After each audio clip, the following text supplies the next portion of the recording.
Hey, good evening. How's it going? Hi. How are you? Uh, oh, I forgot to mute the stream, so I heard the "Hey, good evening" twice, and it freaked me the hell out. Hello. You think it'd be the odds? No, you know what, Fox? I think I'm good. I think I can manage. Mold, thank you for the resub. Appreciate that, sir. I gotta figure out a way to actually mute the alerts for this game. Because the alerts aren't on this scene, but it's still playing the audio for them, which is really Oh funky. If I mute OBS, no, no, no, no. What you do? You have the chatbot running? no, it's through Streamlabs. Yeah. Do you have the Streamlabs chatbot? Yeah. There should be a little speaker icon in your Streamlabs chatbot. I'll open up mine now, just so I know exactly where it's at, and I'll walk you through it. That's what I do whenever there's if there's ever a sub gift bomb and it's just playing a resub gift audio 500 times, you can do this to mute it. Where are you? Okay, see at the very top where it says follow, sub, donation, host, whatever. No. All right. Do you see macro 1, 2, whatever's? Nope. Are Do we you see talking a- about what used to be the desktop bot, or are you talking about on the website? No, the desktop bot. No, I don't have any of that. What are you highlighted on the left? You know what? Here, man. I will. I can't. Hey, Really give me a show screenshot. Yeah, you know what? Here, I'll. Or I think I can actually do it through. Here, what you do is, do you have the chat bot open? Yeah, All right. You know how it says console, and then it just shows you the chat. yeah, You see this little arrow pointing down at the very top of the chat stack. yep, Click that. got it. You see where it has follow, sub, donation, all that stuff. Yes, there we go. That'll unmute alert. That is glorious. There's also the skip alert.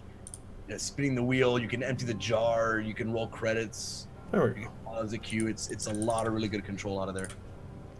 Perfect. All right. So, We're good. good evening again, everyone. How are you? How are you doing? How am I doing? I'm doing good. I got a freaking haircut today. I'm feeling fancy. Everybody thinks that I'm gonna die. So that's exciting. So, Did not have any faith in me. I mean, it's Call of Cthulhu. They're probably right. Couple things about Call of Cthulhu. If you guys have never played or seen Call of Cthulhu played, the victories that the players get in Call of Cthulhu are usually very hollow victories. You survived. You did not go completely insane.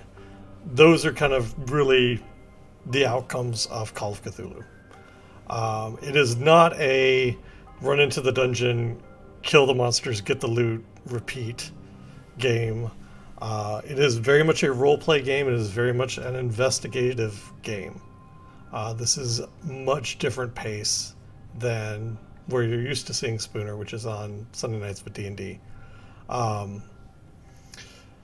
So it's going to be a very, very different game for that approach. It's also, and I'm going to say this every time we come back from break, it is also a very, very mature subject matter. This is not something that is lighthearted. This is not something that is fun. There can be funny moments, and those will happen, and that's fine. But it's not something. It is mature subject matter. If I had a rating for the stream tonight, it would be an R rating. Right. Not NC-17, but No. But it's there are some heavy topics in here that we're going to talk about and that are in the game. I just want chat to be aware of that before we get started, that this is a game that deals with some very heavy subject matter. If that's not your bag, cool, I understand. We'll be back tomorrow morning doing Arcane Stars, and it'll be goofy as fuck. And that may be more your speed, and that's cool. But, different stories being told is always a good thing. So I just wanted you guys to be aware that this is dark subject matter in this game. right. So there's your trigger warning. Nobody get mad at us about anything bad happening. All right. So another thing worth talking about tonight before we get started is that we're the only two people playing this game. I am DMing, or as Call of Cthulhu calls it, I'm the gamekeeper. Spooner is the only character who's going to be playing. This is kind of an experiment. This is something I kind of wanted to do. I was talking to some tabletop streamers on Twitter, and the subject came up, and it was like, what would be really good would be Call of Cthulhu one-on-one. The reason for that, if you've never read any of Lovecraft's work, is Lovecraft's work is very lonely. It's very desperate. It's very kind of existential crisis-inducing stuff. So if there's a system where one-on-one games are going to work well, it's going to be Call of Cthulhu, because it's going to help set that setting. Oh, you're still getting tortured on Sunday, HP Fox. Don't worry. Like, we're talking all this deep, dark shit. The lights are even low, and I've got this goofy smile on my face the entire time because I laugh when I'm nervous. So, Perfect. I may even chat. Don't take offense. I may minimize chat. I may not even look at chat while we do this. Actually, I will put my PDF over it so I'm not seeing chat. And that is not because I hate you, chat. It is. Oh, that makes me really bright. It is because I don't want to get taken out of the scene, because this is going to be a lot of RP for me and Spooner. A chance to flex those RP muscles, gives me a good chance to flex my my descriptive storytelling, which I'm really looking forward to, because that's something I kind of identified that I need to work on a little bit. So I'm really happy about that. Yeah, so that's the intro. That's kind of our hey, this is dark subject matter. If that's not your bag, that's cool. Apparently I'm picking up slang from the 70s for some reason. Nothing wrong with that. But yeah, so this is Call of Cthulhu. This is Hell in Texas. Normally, I think another thing I should mention, Call of Cthulhu games get set in a lot of different time periods. Classic Call of Cthulhu games are set in the 1920s, because that's when Lovecraft was writing. That was kind of the time frame of all of his stories. There are some modern, well, I guess I'll just get back to that in a second. There's some updates where it's like World War II Call of Cthulhu. If you look for a Chung Cthulhu, that is a Call of Cthulhu setting set in World War II. Isn't that a tactics game coming out as well? They do. It's going to be very kind of XCOM-esque, so that's going to be interesting. There are some steampunk Call of Cthulhu games out there, if that's your thing. There's a modern Call of Cthulhu that is a little bit more run and gun called Delta Green, where you basically play SWAT officers dealing with Lovecraftian threats. And there's Pulp Cthulhu, which is a little bit more, it's set in the 1920s generally, but it's you actually stand a fighting chance. Like Hellboy, right? A little bit like Hellboy, yeah. Yeah, a little bit like that. And then what we're doing tonight is Call of Cthulhu set in a modern setting. So this is current age. The character has access to the internet and a cell phone, all that good stuff. If he has signal out in the middle of East Texas, well, that might be a different story. But the setting tonight is in East Texas. But yeah, we're gonna play tonight a little shy of, or we're just at 3 hours. Normally we're going to run this until midnight. Spooner has other obligations this evening, but we didn't want to push it back, so we're going to play just an hour short this evening. It's October. The wind is picking up. It's raining outside here. It's cold. It's beautiful, and the outside setting for this game right now is perfect. I'm very happy with it. It's going to be Halloween, as you can see from my fireplace behind me. Got some ghost lights up. I'm super excited about that. So I also figured that this was a good time for us to actually play around with Call of Cthulhu. The weather outside is right for it. Or if you allow me to steal from Lovecraft a little bit, the stars have aligned for it to happen. If you're not familiar with Cthulhu and Lovecraft mythos and lore, go check it out. There's some really good short stories that he wrote, so it's not even going to take up all of your time to read. You can spend an hour or two reading through some of his short stories, and you get kind of a very good feel for Cthulhu mythos and for the way that he wrote. I will preface this by saying that Lovecraft at the time was a racist asshole. Absolutely. Take a look at the name of his cat. So that being said, do your best to separate the art from the artist. The art is still fantastic. The artist is a fuckhead. and that's all I'm going to say on the subject tonight. It was also a product of the time. I mean, Yeah. this was literally the turn of the 19th century, right? This was the 1910s, 19 teens. Yeah. So, So that being said, I think we can introduce your character, Spooner, who you're playing tonight, and then let's just jump right into the mystery and see what kind of trouble you get into. all right. Well, tonight and for further, assuming I survive this evening, I will be playing Henry Podansky, who is a 35-year-old ex-military officer. And I'm being dragged to Texas from my home in Seattle, Washington by...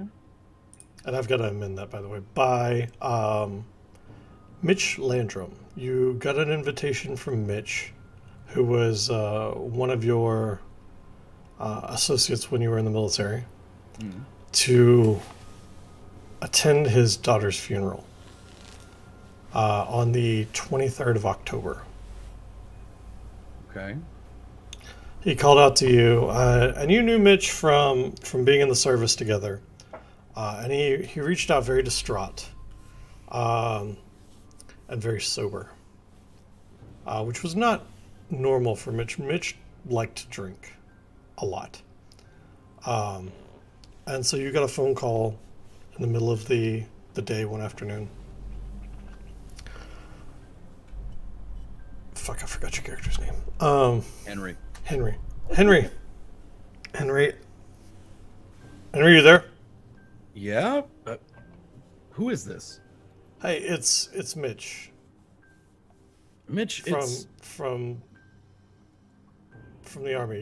You remember, right? yeah, it's been a long time. What's up? What do you need? I'm not sure how to actually say this. I'm reaching out because I wasn't sure who else to turn to. Are you in some kind of trouble? No, I'm fine. My daughter passed away. Oh shit. Mitchell, I'm sorry to hear that, man. You have my condolences. And well, the bottom of a bottle's looking real good right now. I could really do with some help. Yeah. Have you contacted your sponsor? Not for this. He's, kind of kept that a little separate from everyday life. Well, all right. Okay. So I can probably. Yeah, The funeral's on the 23rd. Okay. Can you be here for that? Because right now I don't know. Yeah. No, of course. I can. I'll be there. You're still in Texas, right? Yeah. I'm in Leyland.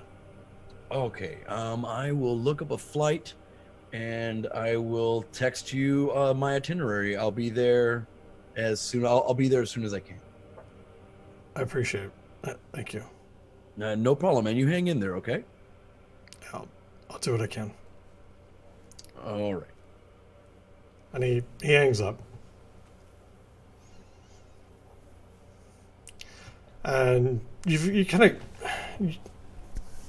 so you look around for flights, and you're able to find something that gets into town, or gets you into Dallas on the 21st. Can I? At that point, I would absolutely have rented a car to get over there. Yeah, you'd have to drive. Leyland is this small town in East Texas. It's only got about 3,000 people that live there. So it's a very kind of small town. It's about a 3-hour drive from Dallas. By the way, if you live in Texas and I'm getting the geography wrong, sorry. Somebody in Texas will yell at us. Yeah, I'm sure. All right. Well, in that case, I pack light. I don't expect to stay very long. Score myself a decent. I imagine there isn't anything fancy hotel wise in Leland. but there's no Ramada Inn. But I get myself like an Econo Lodge or something, and get myself a cheap rental car and make my way there. Okay. So you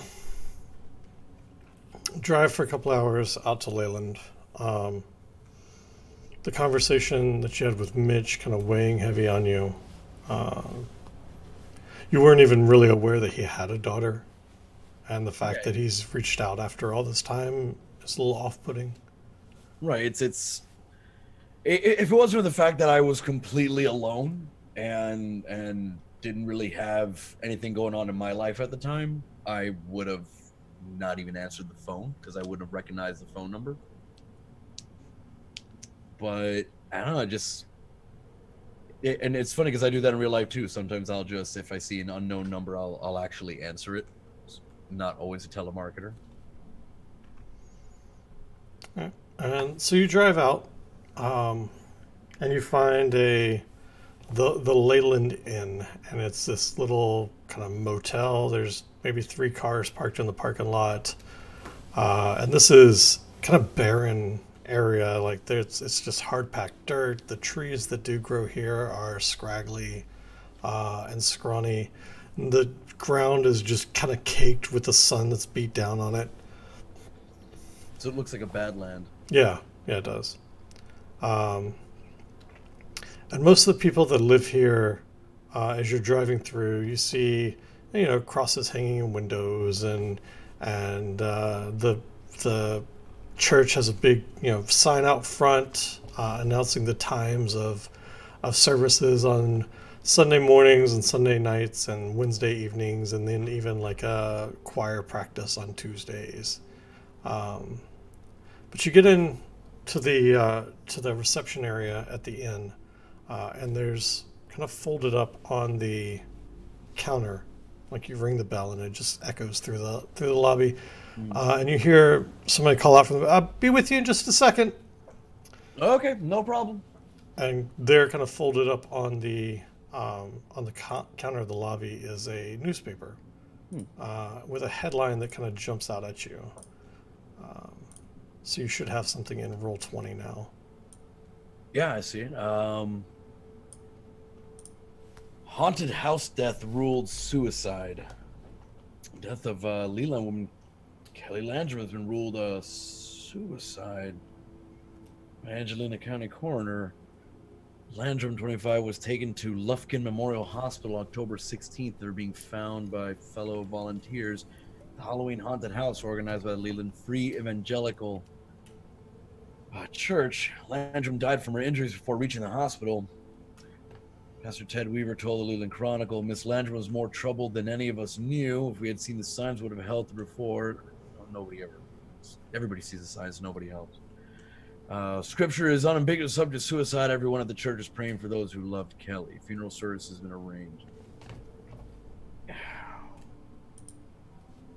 Well, fuck. All right, I put the newspaper back down onto the counter, kind of just putting it in a way that it looks like I didn't take it. Okay. I didn't use it, read it. And a few moments later, a heavyset woman walks out from the back office. "Hey, yes, dear, can I help you?" Henry Podansky. I had a reservation for a room. "Oh, right. We don't actually get many people to make reservations, so I know exactly who you are. Give me just a moment." And she sits down and kind of scrawls something out on a piece of paper. Your license plate number? My For your car, so just so we can make sure you've got a spot when you park. Oh, yeah. AHM. 1 second. 5252. Thank you. And I think I'm the only economy car out there too. I'm sure most people we have in here usually drive something a little bigger, and you notice that the other cars that are parked out there are well beaten and wear worn trucks. Everything's a pickup truck. Mm-hmm. I've driven through most of Montana and the Dakotas.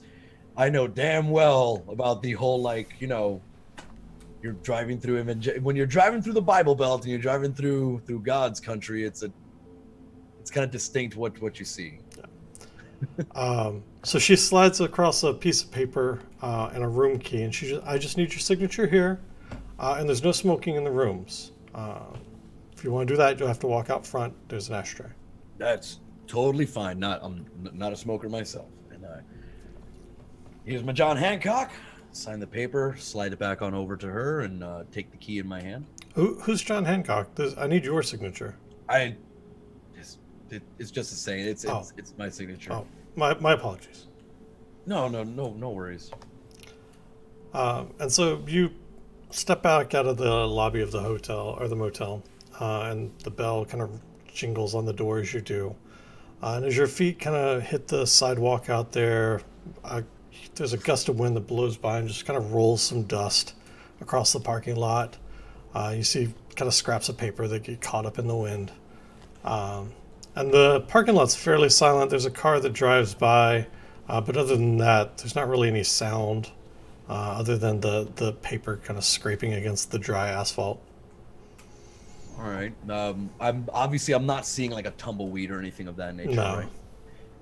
Do I notice? Is there anybody milling about? Do I see any other, like a diner? Any businesses? Do I actually see people inside buildings? Like, through the window, see storefronts, see activity. There is a diner across the street, and you see a waitress pouring somebody there a cup of coffee. But it doesn't look to be like there's a lot of business there at the moment. All right. What time of day is this now? It's probably mid-morning. Let's call it 10 o'clock. All right. Well, I just get my little my drop kit and my little duffel bag, and I make my way to my hotel room. Okay. Go inside, drop my stuff on the bed. Does it look like a motel? You get inside and you kind of push the door open, and it sticks on the door frame a little bit, and so you have to kind of shove it to get it to actually open properly. But in there is a bed with a comforter on it that has a design out of the 80s. It's that woodland design that everybody had on their furniture. Mm-hmm. There's a big chair that's made out of wood, and it has two cushions that are made out of the same material as the comforter. The wallpaper is this kind of dingy, dark, brownish yellow color that looks like it's been there and kind of is starting to curl at the top where it reaches the ceiling. There's a TV, and it's one of the old tube TVs that or not tube TVs, but before we had LCDs, those big heavy TVs in there, and there's a antenna box on top of it. One of the antennas is bent at a weird angle.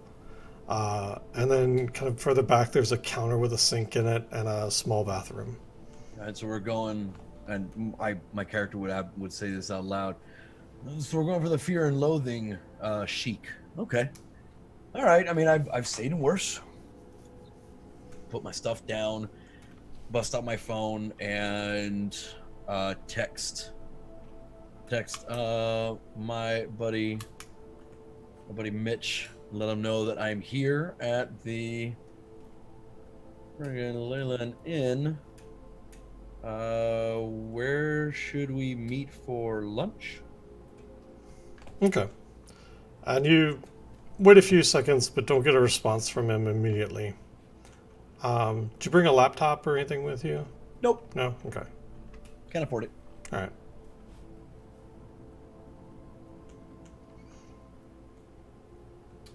So after a bit, you kind of get a little antsy. You're not hearing back from Mitch directly. I'm not sure what that's about, but not really sure where to start either, or where to go rather. So what are you doing? I'm actually gonna call his phone. Okay. So if text doesn't work, maybe he the text got lost, in the jumble of all the different notifications, right? Let me just give him a buzz. And it rings, and you watch out the windows. Another kind of old car, like Oldsmobile, probably from the 70s, drives by. And everybody kind of that's been driving by has been doing real slow, 20 miles an hour, because that's what the speed limit is on this little stretch of road. Do they Uh, seem elderly? Like the vast majority of people I've seen of anybody that I've observed, like they're older folks or yeah, most of the people that you've seen have been probably in their late 40s, early 60s, somewhere in between. The lady that was working at the counter in the motel was into her 60s at least. okay. But Mitch's phone rings, and it just kind of continues to ring. And after a while, a voicemail picks up, and it just recites off the number you've reached, 555-555-1234. Leave a message at the beep. Um, Mitch, it's Henry. I'm here in town trying to reach you. Don't really know where you're at. Give me a call so we can get some food. We can catch up and I can try to see what I can do for you. All right, bud. All right, thank you. And then I hang up. Which point I decide I'll just do a little bit of exploring. It's not that big of a town. I mean, majority of it is probably just people's homes, right? Yeah. Probably just Yeah. that one street, maybe Yeah. two streets. So about a quarter mile back, on your approach to the motel, there's a cross street. It looked like where the two kind of main thoroughfares for the city intersect. And you saw a couple of like businesses and a gas station, law office, and a sign pointing off to the Leyland Free and Evangelical Church was back there as well. All right. And today today's the 21st, right? Today is the 21st, yes. Okay, so funeral's not going to be till the 23rd. Do I know anything about Mitch in particular? Does anything stick out in memory about him that I would kind of have an idea where he could be? The only thing that really sticks out about Mitch for you is that he drank a lot. You do remember getting a call from him about a year ago. It went to voicemail. You didn't actually pick it up because you didn't recognize the number, but it was him apologizing for some things that he did while he was drunk. Sounds like that he was trying to get into NA, try to work that program. He's reaching out and making apologies for some things that he said in a fight that you guys got into 15 years ago. Okay. In that case, I'm going to meander about until I find the nearest bar. Okay. And if it's anything like North Dakota, there's a couple of them and they're all drive-through. So are you walking or are you driving? I'm going to. Does it seem like a big town? No. Like, is there? 'Cause I've been in towns similar to this where it's a population of 4,000, but you will only ever see like 100 homes because everybody is kind of scattered out. Yep. Every house is a 2-acre plot plus. Yeah, that's the kind of situation you're looking at here. All right, no, then I'm just walking. Okay. The rental place Hertz is going to charge me by the mile, so. Okay. So you begin to kind of walk down, and every time your foot hits the sidewalk, or in places where there's no sidewalk, the asphalt from the road, little puffs of dust pop up at your footstep.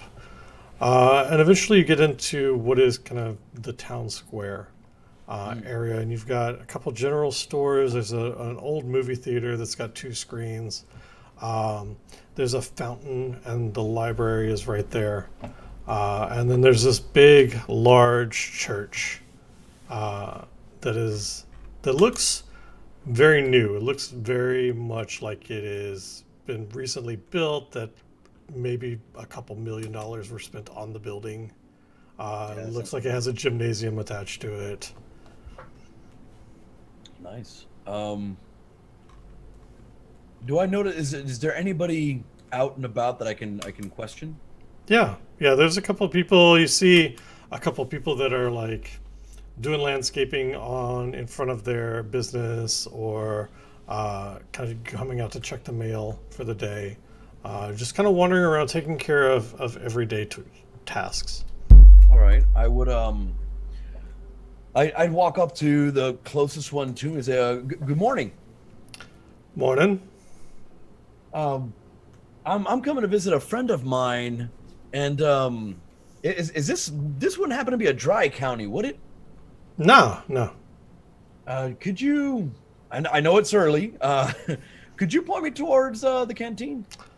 And they look you up and down, like absolutely judging you for asking for a beer this early in the morning. Um, well, Henry's is closed. It doesn't open till late.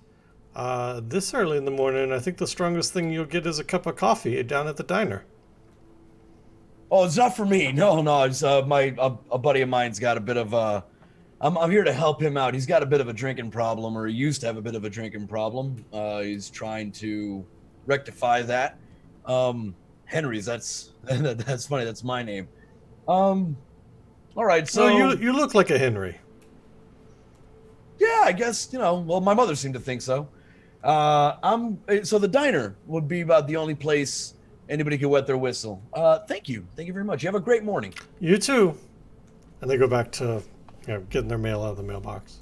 All right, now make my way to the diner that was across the street from the hotel. Okay. And as you're walking back, kind of the sidewalk ends, and you end up finding yourself having to walk down the asphalt of the road. And as you do, a car buzzes by, honking its horn at you, enough to kind of give you a little start. Um, Okay. What the hell and is that all about? I mean, they passed within inches of you two, even though the rest of the road was clearly wide open. I'm kind of looking around. Did anybody else see this asshole behind the wheel? No, it's deserted other than the car, the taillights of the car, or well, I guess the bumper. Well, okay. The fuck that was all about. Open up the door to the diner.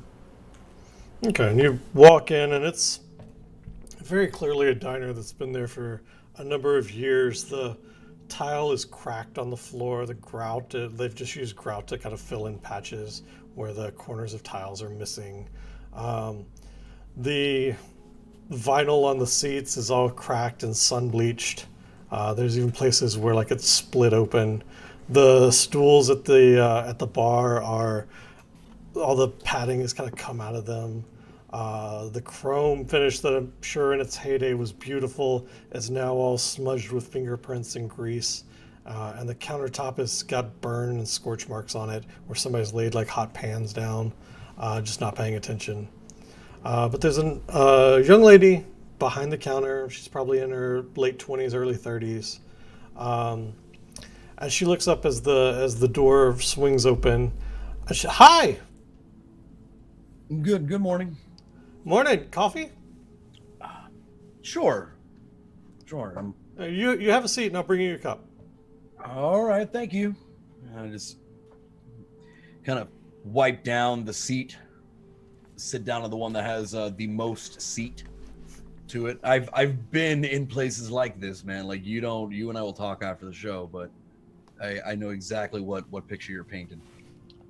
And she kind of brings you over a small ceramic white mug, the one that you see in every Waffle House or Denny's that you ever go to. She sets it down in front. Apparently, their warehouse is full of these things somewhere. She sets it down in front of you, and she begins to pour your coffee and watching the coffee, not really looking at you. What brings you to town? Visiting a friend of mine. Oh, well, we don't get much visitors. I guess you're giving business to the inn over there? I certainly am. Yeah, I saw you park your car earlier. What can I get for you? And she kind of pulls a pencil out from behind her ear and has a little scratch notepad in her hand. Just a coffee for now to start. You sure the eggs and bacon here are the best you're gonna find in town? Yeah, I guess he's not calling me back, so it's a bit off. It's a little bit till breakfast, but if you're eggs and bacon, all right, yeah, I'll take 2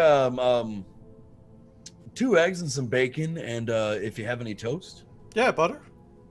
Yes, please. All right, she kind of scribbles it down on her pad and sticks the pencil back behind her ear. She calls back to the kitchen, 1 normal breakfast, and then she turns her attention back to you. And so she says, "Oh, who did you who were you? Did you say you were in town visiting? Um, I wish it were under better circumstances. I'm here visiting my an acquaintance of mine, Mitch Landrum. And the look on her face goes from cheery waitress to very sullen and sad. Says, "Yeah, it's a terrible thing what happened to his poor girl." Yeah, honestly, I didn't even know he had a daughter. For a while, we haven't spoken in a bit. How did she die? If you don't mind me asking, I don't really have any of the details. Um, and she kind of sets the coffee pot back on the coffee maker, and she looks at you and she says, "Well, um, maybe we best discuss this after you eat. I'm afraid you may lose your appetite if we talk about it now." Oh, well, all right, all right. I'm not gonna. I don't want to make you uncomfortable. I'm not gonna push the issue. No, no, I just want you to enjoy your breakfast. This may make it run out of you, or decide that your stomach is not in the mood for it.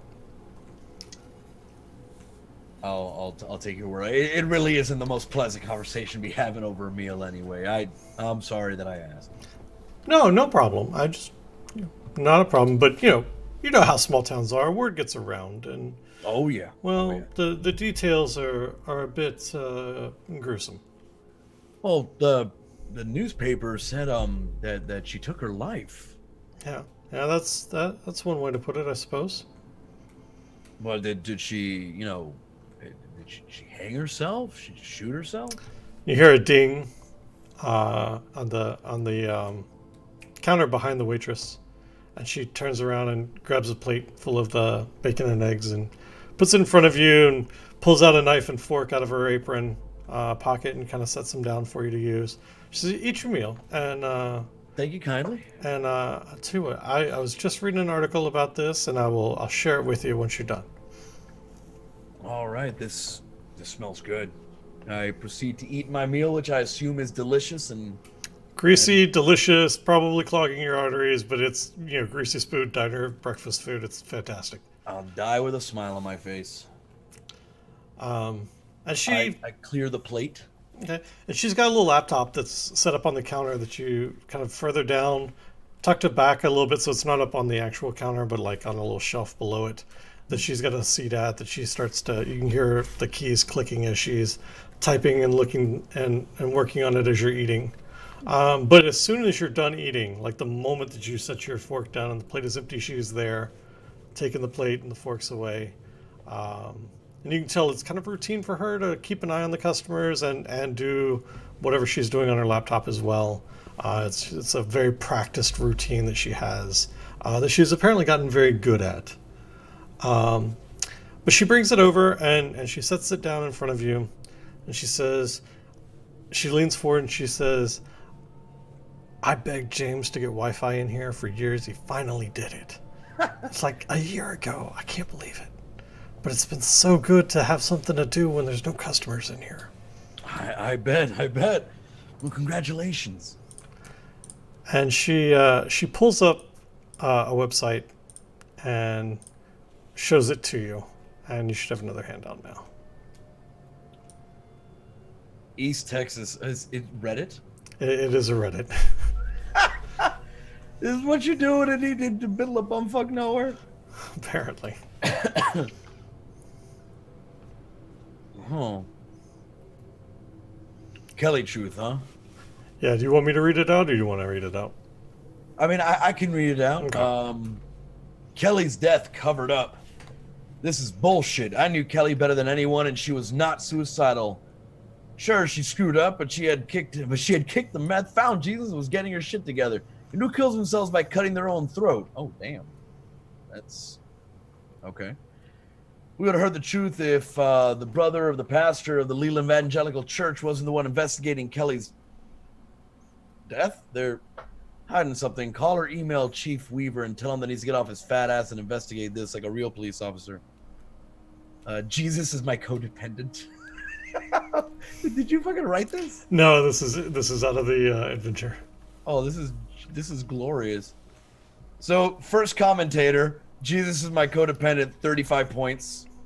I know you're sad and angry, but you're wrong. Kelly did kill herself. My sister is a volunteer at the Hell House, and she saw the crazy stuff she wrote on the wall about Satan. She took pictures. I will try to get them off her phone. Volunteers a carpenter in the house for a week, and it's haunted. I always felt like it's being watched. Well, I didn't see anything until he cut off my fingers with a bandsaw. That's real. That'll actually fucking happen. When someone pushed me and there wasn't anyone else around, I never worked anywhere that creeped me out like that. So I kind of like look at the article, look at her, go, she cut her own throat. Yeah, it was one of those box razors. Wait, like with a box opener. Yeah. Like I said, it's not something you wanna read before you eat. You know, being somebody who has a gallows humor for the most part, myself and Henry. I mean, she was determined, I guess. That seems like a hard way to go. I don't think it's a death I would have chose. Yeah, do you think this thing's real, that it wasn't a suicide? I mean, there are other ways to do it if you're going to do that, right? And even what's this about the brother of the pastor? Is it doing the investigation? Oh, Pastor Weaver's brother is the police chief. Oh. Well, small town. Well, yeah. Everybody knows everybody. Everybody's related to everybody. Makes for some weird family trees. Which is why I'm out of here as soon as I get my car paid off. Yeah, well, I used to have a joke. Most small towns' family trees are shaped like a donut. Well, here you're probably accurate. Maybe a couple sprinkles on top for the crazies. What would you say your name was? Henrietta. Don't ask the DM to come up with names on the spot. That's funny. Like, my name's Henry. She's Henry. The bar's owned by Henry. I get the funny feeling that I'm gonna end up like being the town mayor by the end of this whole thing, which I'd be cool with because it doesn't mean I'm dead, which means I win the bets. Oh wait, there's money on this? Let me change the adventure a little bit. No, there's I don't know what you're talking about. That's ludicrous. I wouldn't put money on I wouldn't put money on me winning, surviving the session. Anyway, back in character, moving on. Henrietta, I'm Henry. Nice to meet you officially. Nice to meet you too, Henry. I wish it was under better circumstances. Yeah, me too. And at that point, excuse me a sec.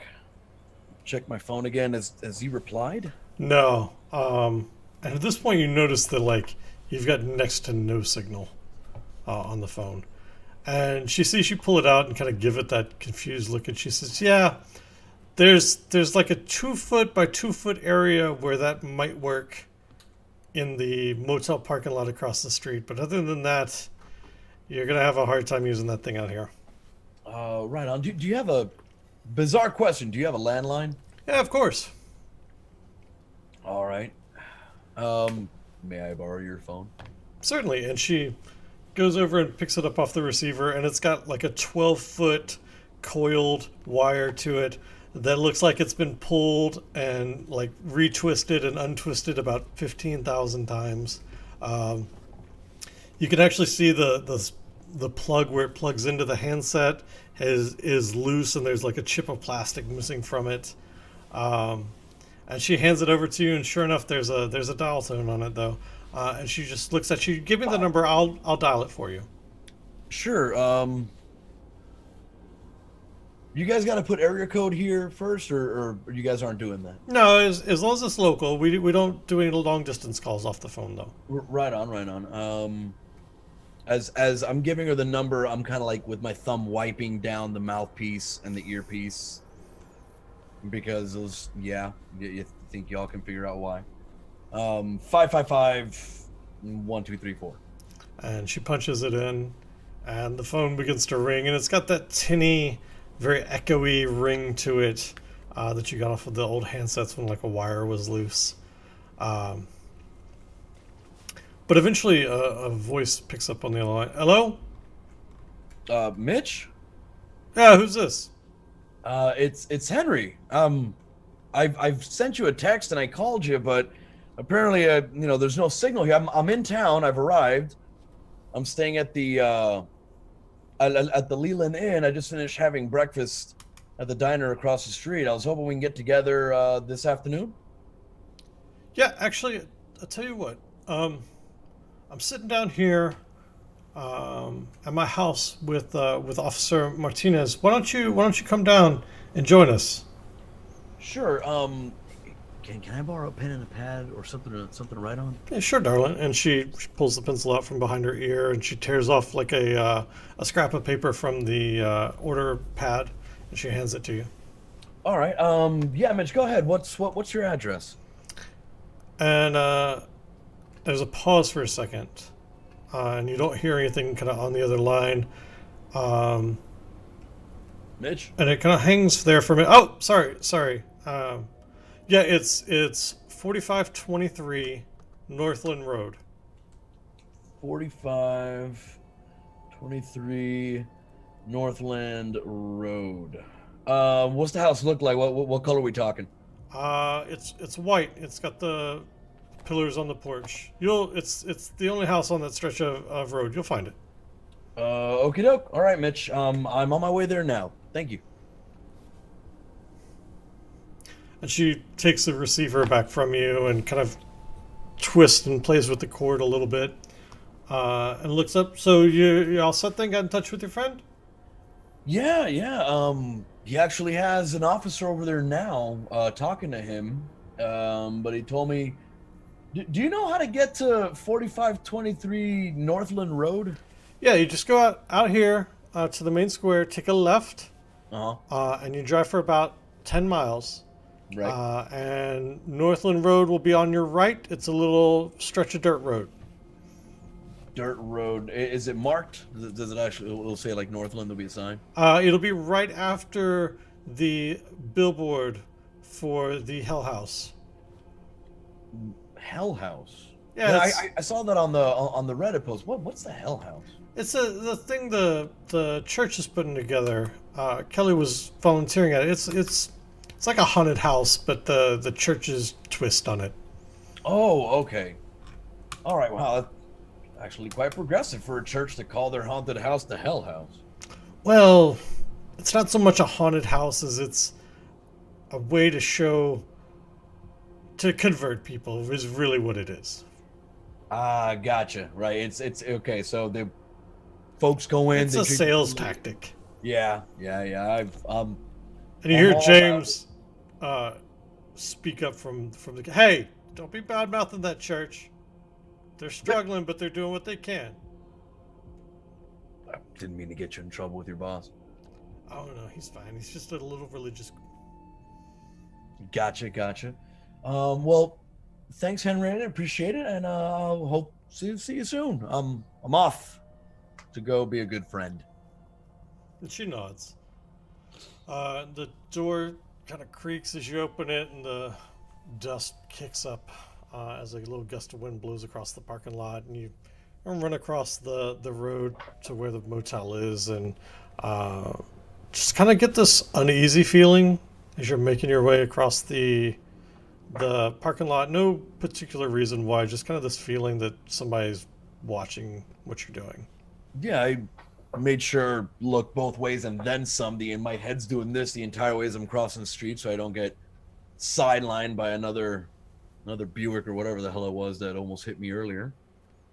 I get in my hotel room. I make sure my stuff's in order, lock the room, get in the car, and make my way over to Mitch's house. Okay. And I think with that, let's go ahead and take our first break for the night. So you guys that are hanging out, we're going to take a quick 5-minute break, get up, stretch our legs, all the good fun stuff. Hopefully you're enjoying it. I do actually have chat up. I'm just not really responding because I'm paying more attention to what we're doing. I'm catching up with chat right now, actually. So Cthulhu Kyle, hey, how's it going?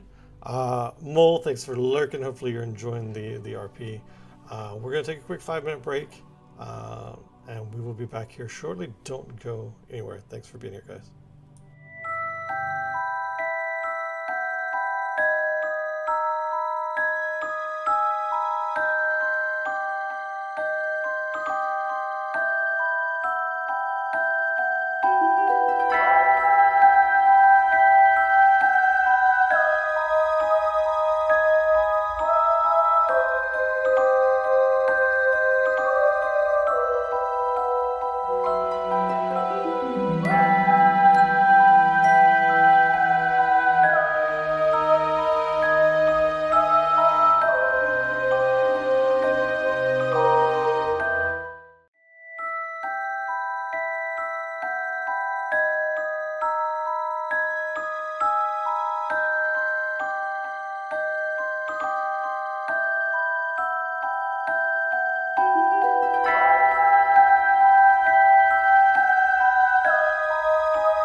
We're back. Welcome back, Swinger. Hi, everybody. I'm back. Seems my house has not caught flames. My children are alive and well. And I happen to like this freaking sweater. Thank you very much. I got it as a Christmas gift from my loving wife last year. And it looks super dope. And also, the clasps all the way up to the neck if I wanted to go full freaking fancy pants turtle. It's cold and wet outside, and the only way to survive it is to be cozy in a knit sweater. Thank you. I like the sweater. I was actually going to guess that it was a Star Wars sweater and not a Destiny sweater. I thought so too when I first opened it because of Yeah. this thing. And I was like, oh, it's the Titan symbol. Oh, snap. And it's really fucking like, it's cordy. It's nice. Right on. Super warm. You guys in chat, thanks for hanging out through the break. We're back, obviously. Going to give a little heads up for those of you watching. Did this at the beginning of the stream, but we're going to do this when we come back from breaks as well, just to make sure that everyone is prepared. It is Call of Cthulhu. We are playing Call of Cthulhu, rather, and it does deal with some heavier, darker subject matter. Be aware that that is a thing that we're dealing with. If that's not your thing that you dig, that's cool.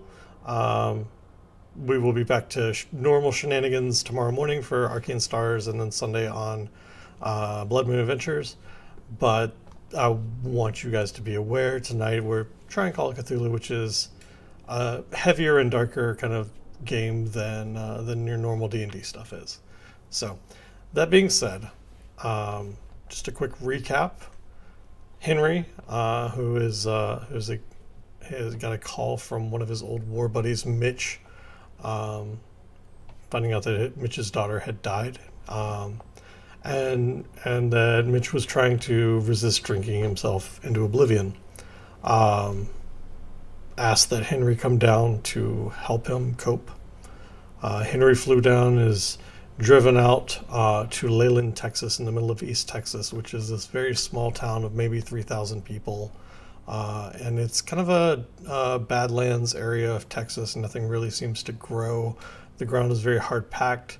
He's gotten checked in, went and got some breakfast at the diner across the street from the hotel. I'm old, that's a good idea. I'll do that in just a second. Found out that Mitch's daughter committed suicide by cutting her own throat with a box cutter at the church haunted house / hell house that she was volunteering at. If you're my age, you probably actually know what a hell house is. I don't know that these are even things that are still done anymore because I'm not involved with that community. No, yeah, there are. They're still done to this Okay. day. All right. If you don't know what it is, it's a haunted house that churches put together to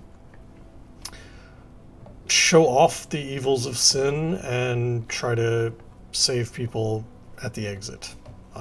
Without getting on a soapbox about my opinions on that, those are things that exist. So that's where she was volunteering at when this occurred. It's very conversion-y. Is Yes. that the word? It's very conversion-y. It's yeah. That's Yeah. yeah. So that's the story so far. This small town, and Henry is just now getting to Mitch's house. Henry placed a call to Mitch. Mitch invited him over, said he was sitting and speaking with an officer, Martinez. Before we get back into this, let me actually make this command real quick. Good call. How are you feeling about this so far? Go ahead and talk and fill the silence for a minute so I can type this out. No, yeah, man. No, I'm totally digging it. I don't want to talk over you because I know you hate that. But I'm Cuban, so it's what we do. It's usually like a contest. Whenever you're talking, the one who talks the loudest is the one that's allowed to speak. But no, I'm digging this. I'm finding it difficult. Not difficult. That's not the word I want to use. I'm finding it interesting that as I'm role playing this character, as I'm talking this in this character, considering that it's taking place in modern time, it may seem like I'm not role playing, and honestly, a lot of the inspiration that I've taken for the characters is myself, because it was kind of a hot in the spot kind of thing. But that, and considering modern time, just using myself as a good point of reference, right? it's just easiest to roleplay that. But I'm really digging the subtleness. You've got me writing notes. Perfect. Okay, you've got me writing notes because mentally I would be doing this in real life. I'd be like taking notes and observing shit because I'm way too observant and blame that on my anxiety. But as I'm trying to pay attention to the game aspect of it, not just the story aspect, I know I'm gonna forget. Like I almost forgot Mitch's name, and I thought Leland was the last name of the family, but no, Leland is a town. Got it. Landrum is the family name. Cool. So I had to like write down Leland, Texas. Cool. All right, I'm having a great time. Onward, more. All right, I need more nervous laughter out of you. No, I'm just kidding. Give me a minute. Excuse me. Okay. So you drive down the main road a little ways for about 10 miles, and the quality of the road deteriorates. In town, in that little square, it's freshly paved, repainted recently, but as soon as you kind of get to the edge of that main square, the paint on the road is definitely faded, and the road's cracked, and you can see places where like roots have pushed the asphalt up and cracked through the asphalt. The ride gets much rougher, and the lines eventually fade until you're just on a paved asphalt road with no real markings on it whatsoever. I'm just lucky that it's paved at this point. Because gravel roads, you want to think it's like the movies. You drive fast. No, drive slow on a gravel road because you will hit a bump and you will end up in a ditch.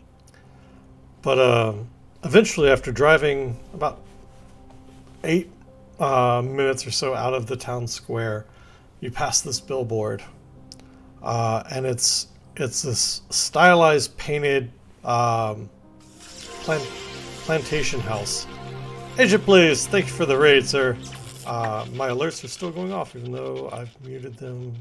I don't know. Is the audio going off? Yeah. Oh, yeah, I'm not gonna worry about it. Okay. We'll do it live. Thanks for the raid, Agent. We're right in the middle of the thick of things, so I do see it, but I'm gonna get back to this. It's a stylized plantation house, painted in black, and you can see depictions of like red and black flames kind of through the windows of the plantation house. And it's a big, like, in big bold, kind of scrawled letters, it says Hell House, and below it it has the name is Leland Free Evangelical Church. Open from October 24th through November 1st. Thanks for your sub, Agent. And then just beyond that is this little dirt road. Yeah, that's about what I was expecting. And there's so I go ahead and make the turn onto the dirt road. Going down for a bit. Do I see the house off in the distance?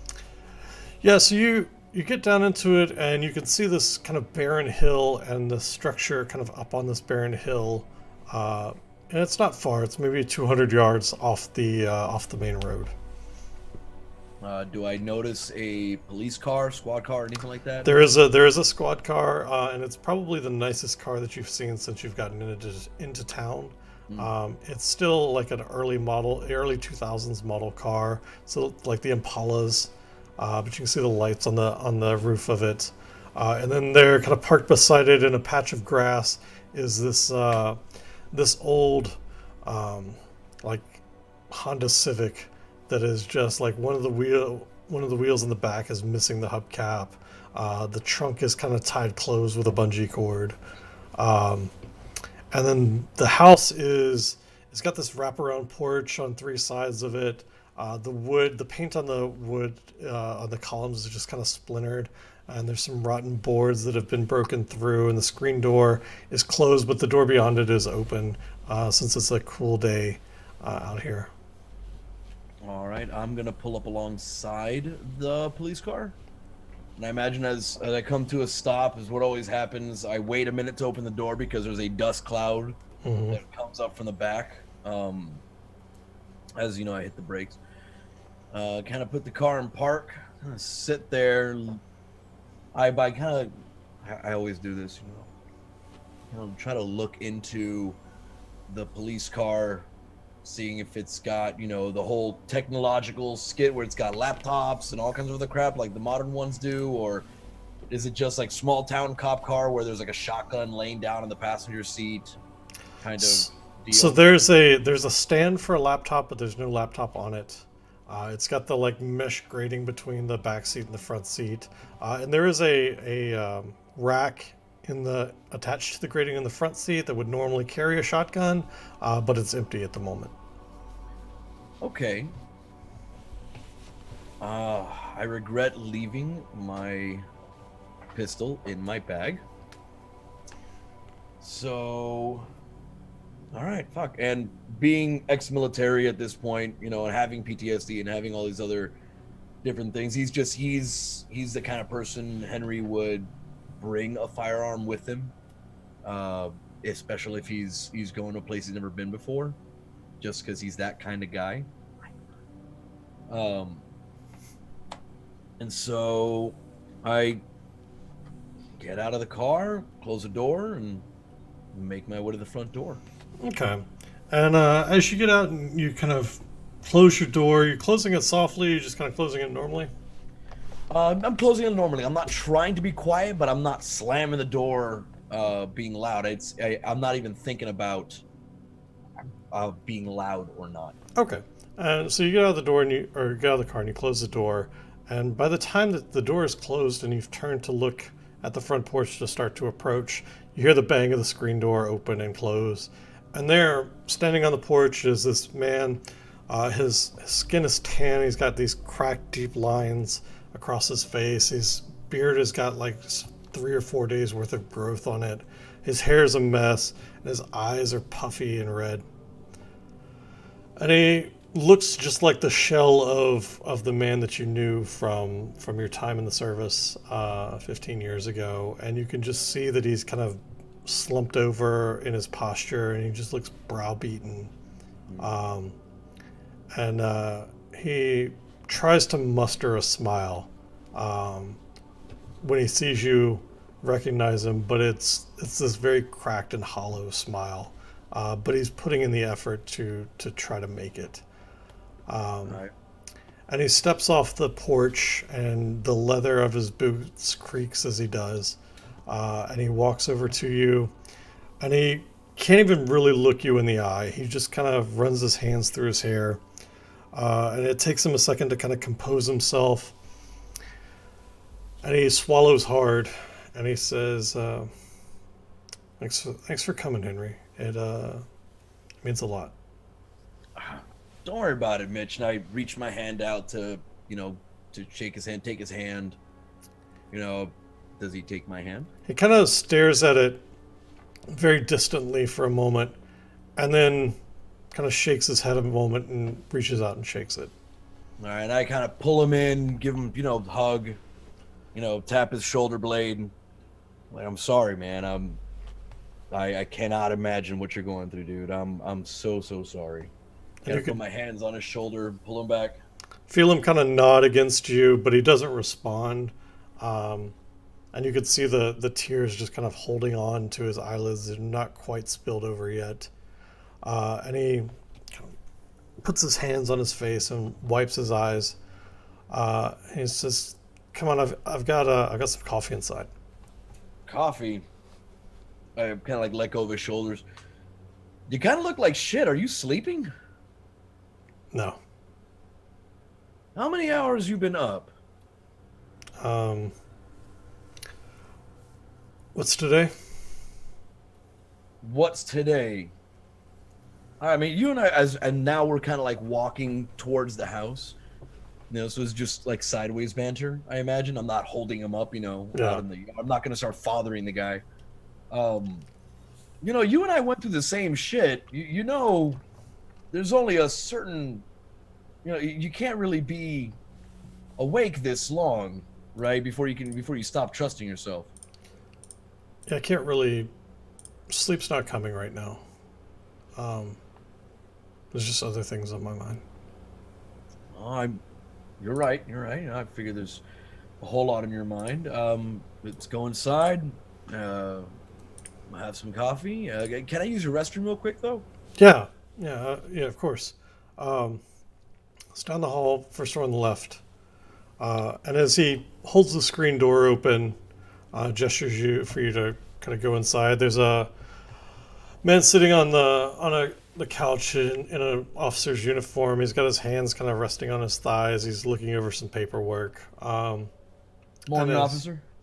he looks up and just nods at you, and kind of returns to his paperwork. All right. I proceed to the bathroom down the hall, first door on the left. Um, Anything noticeable, noteworthy about this facility, this restroom? No, it's I mean, the guy lives alone, so it's got a very bare kind of wire shelf over the toilet with a really ratty washcloth hanging off of it. The bath mat's still on the floor. There's a towel hung over the shower rod, and the shower curtain is kind of dingy and yellow, pulled to the side. Uh, the window here has got a crack around the window pane, and you can hear kind of wind whistling by it. All right. I relieve myself of morning coffee that I already had. I'm not going to role play that. Wash my hands with the water, and it's kind of like, you know, slick my hair back because it's hot and dry and crappy. And step back out into the living room, where I assume the officer's still sitting on the couch. Yeah, and Mitch has joined him there on the couch, and they're just kind of looking through some paperwork. And Mitch looks up after you've kind of stood awkwardly in the room for a couple of seconds, and realizing there's no other chair in the living room, and oh, I'm sorry. Here, you have a seat, and he No, stands. it's good, man. No, you sit down. You sit down. You look like you need the rest. I'll just I'll stand. I'm good. I sat on the drive over here long enough, right? Okay, if you're sure. No, I'm sure. I'm sure, gentlemen. What y'all doing? And he looks at the officer and he says, "This is Officer Martinez. He's the newest recruit down at the police department. He also dated Kelly for a while in high school." And you realize at that point that the officer can't be any older than maybe 27, 28. Hmm. And he looks, he's clean shaven. He's got his hair kind of combed back, and his hat is kind of hanging off of his knee. And Officer Martinez kind of nods his head and he looks at you. Oh, you're Mitch's old war buddy. Yeah, something like that. Henry. Henry Podansky. Nice to meet you. And he stands to shake your hand. He says, "Yeah, Mitch told me you were coming into town. It's awfully nice of you to be here for him. Um, thanks for being here. He definitely can use the support. I know that Kelly was troubled. I had the displeasure of bringing her in a few times years ago, but I don't. She wasn't troubled enough to do this. She had run in with drugs, and that was generally, it was nothing ever violent. This doesn't seem like her." I mean, I didn't want to be disrespectful or to pry. That seems to be this one guy online in this message board. I was having breakfast at the diner unaware my phone had no signal. Said something about it. Is it the pastor's brother is the police chief? He's your boss, right? He's your XO. Yeah, that's true. And so, what do you think that? Do you think that this was not a suicide?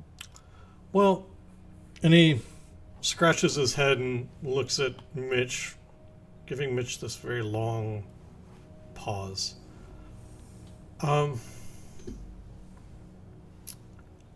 Here's what I know.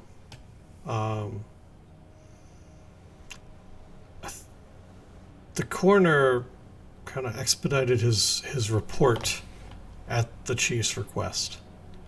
And and may have been pressured into ruling it the way that he did.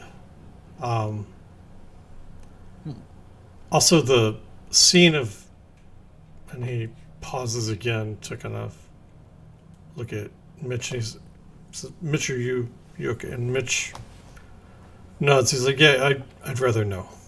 And Martinez gives him another long look before he continues, and he says, "The scene the scene was cleaned up quickly, and there's some photos that are supposed to be from it that are missing. Uh, but I found them locked in the chief's desk drawer." But what? Hold on a minute. I mean, should we get the federal? Is this you guys have This seems way too small town for me, Officer Martinez. Does anybody else know about this? Well, I mean, it was in the paper. The whole town knows. But the story the whole town knows is that it was a suicide. Well, I mean, they say that slit her own throat. Yeah, that's not really public knowledge. Well, I guess it is now if you have heard the information somewhere. But it wasn't released in the article about it. Yeah, it's waitress let me know, small town, small minds, big mouths. No offense, Mitch. Mitch doesn't even register the comment. Does he look as spaced out on days, or is he getting kind of wild-eyed? No, he's still got just very hollow stare at nothing. Right. At this point, I can't tell whether it's sleep deprivation or the fact that he lost a kid. All right.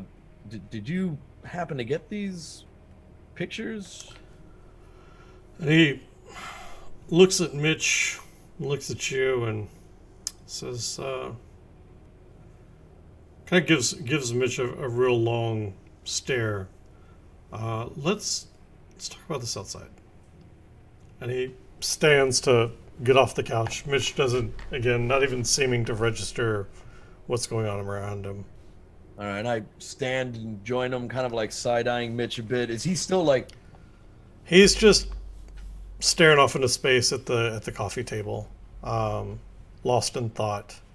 Okay. And you can see just as you guys begin to turn to leave, you can see a tear just kind of break the surface of his eye and roll down his cheek, but he doesn't even seem to register it. All right, as we're walking out, I kind of tap Officer Martinez on the shoulder. Like, is there any way? I'm not sure that he can stay here by himself.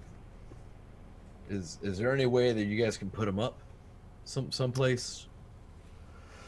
He sighs and looks back at the screen door. No, at least the only place that I could put him would be the drunk tank, and I don't think that'd be real good for him right now. Fair That's point. kind of why I'm out here, is I didn't think he'd be too good alone.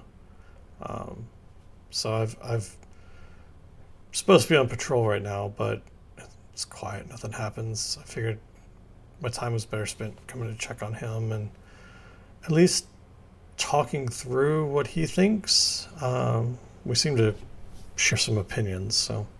Well, he's not much for conversation now. What do you mean opinions? I mean, if I'm not being too forward. Then. No, of course not. You're here out of concern for him. Neither of us think that Kelly took her own life. That doesn't seem feasible or something within her to do. I mean, with a box cutter? Yeah, when I heard about that, all I could think in my head is I used to work as a kid, at warehouses, and I used box cutters all the time. That's not an easy way to go. No. That's not you. I mean, she'd stop halfway. She'd pass out halfway. Depending on how deep they had to go. For God's sake.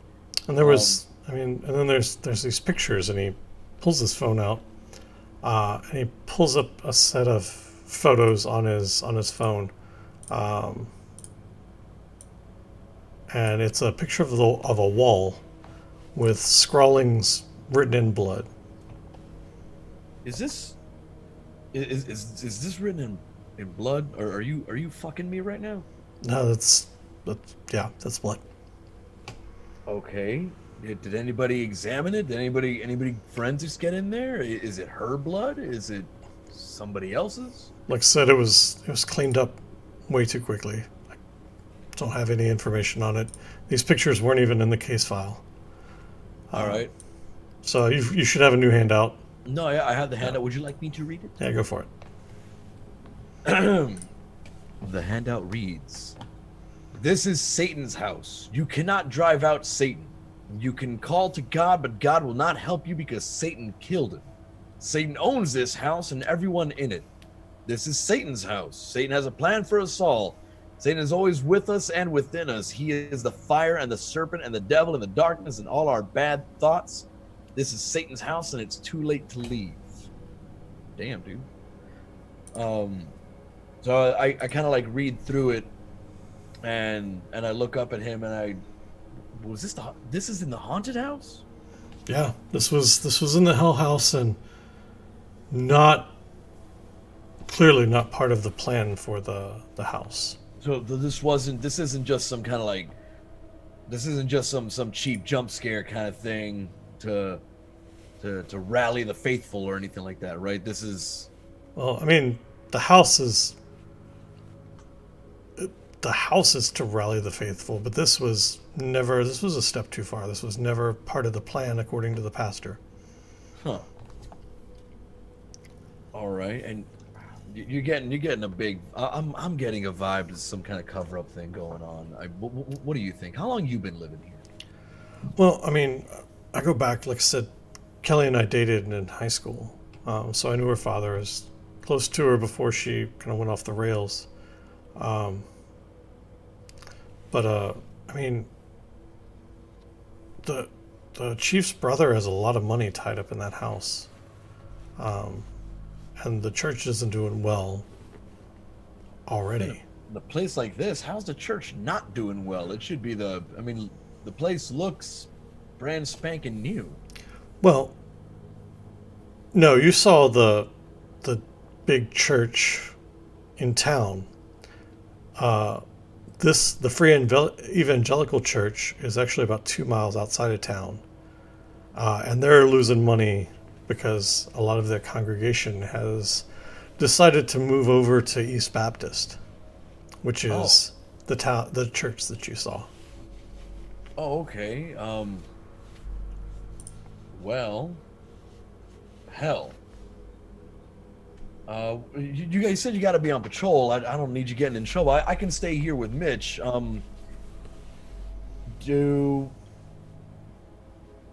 My phone's not going to be very much use out here. Do you have a working phone number that I can call to get in touch with you? Yeah. And he pulls out his pad and a pencil and scrawls out his number on it. And he says, "I would really like to get to the bottom of this. I'm just looking for somebody to help me learn what really happened to Kelly." Yeah, no, I hear you. You might want to... Do you have any friends or know anybody that maybe is like state patrol? Anything that's not a local police officer? No, I've just been on the force for 2 years. I haven't really made those connections yet. All right, well, I'm not going to get all conspiracy theorists with you, but you might want to keep as much of your thoughts to yourself. Yeah, a lot of the town already doesn't like me, so this isn't really going to go beyond us here. All right, well, Officer Martinez, it's a pleasure meeting you. I'm gonna go back in and check on Mitch. Do you want to come say bye? Yeah, and he kind of walks in, and the screen door creaks as he opens it up, and just kind of pats Mitch on the shoulder, and looks down at him, and Mitch still really not processing anything.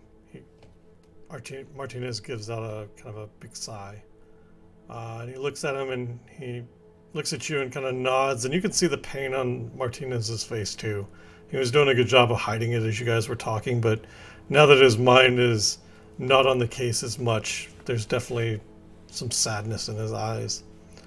And he just kind of looks at you and nods, doesn't really say anything, and walks past you out the house. All right. Kind of like I take a seat on the couch. I'm assuming opposite of Mitch. Yeah, just like right beside him. Yeah. As I take a seat on the couch, I go, Mitch, you good? And your words seem to finally register with him. Not sure if it was the words or the tone or just the timing. But he looks at you and he shakes his head. No, I don't think I am. Mitch, when the hell did you get a kid? I just kind of, I didn't even know you had a daughter to start off with. Yeah, she was the reason that I was in the force, trying to provide for her. What happened to your wife? You know, I think I'm gonna go lay down. All right, I'm sorry, man. I'm being a dick. I'll stay here. If it's all the same by you, I'll just, you go crash. You take a nap. You look like you use some rest. Maybe you should shower. And I'll see you in a bit. All right, I'll be here. I'll make myself at home. And he goes to stand up, and about halfway through pushing himself up, he stops. And he looks at you, and he says, "Something happened to Kelly. And Yeah, I need to know what. I, it's gonna hurt, but I've got to know." And he stands up without saying anything else, and walks off back past the bathroom into another room in the house, and you hear a door close. A few minutes later, you just hear sobs kind of coming from the room. All right. So that's my morbid curiosity. Do I notice anything kind of funky with the living room, kitchen area? Other than what I assume is just general disuse. Yeah, it's a lot of like there are plates stacked on counters that probably should have been cleaned 3 days ago.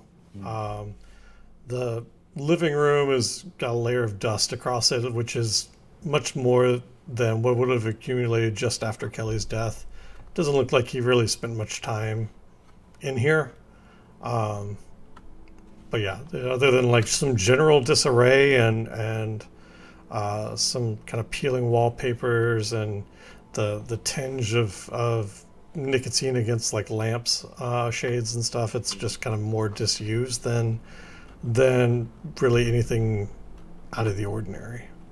All right. I'm gonna wait, sit down for about 5 minutes, collect my thoughts, and has the sobbing subsided? Is he going to bed?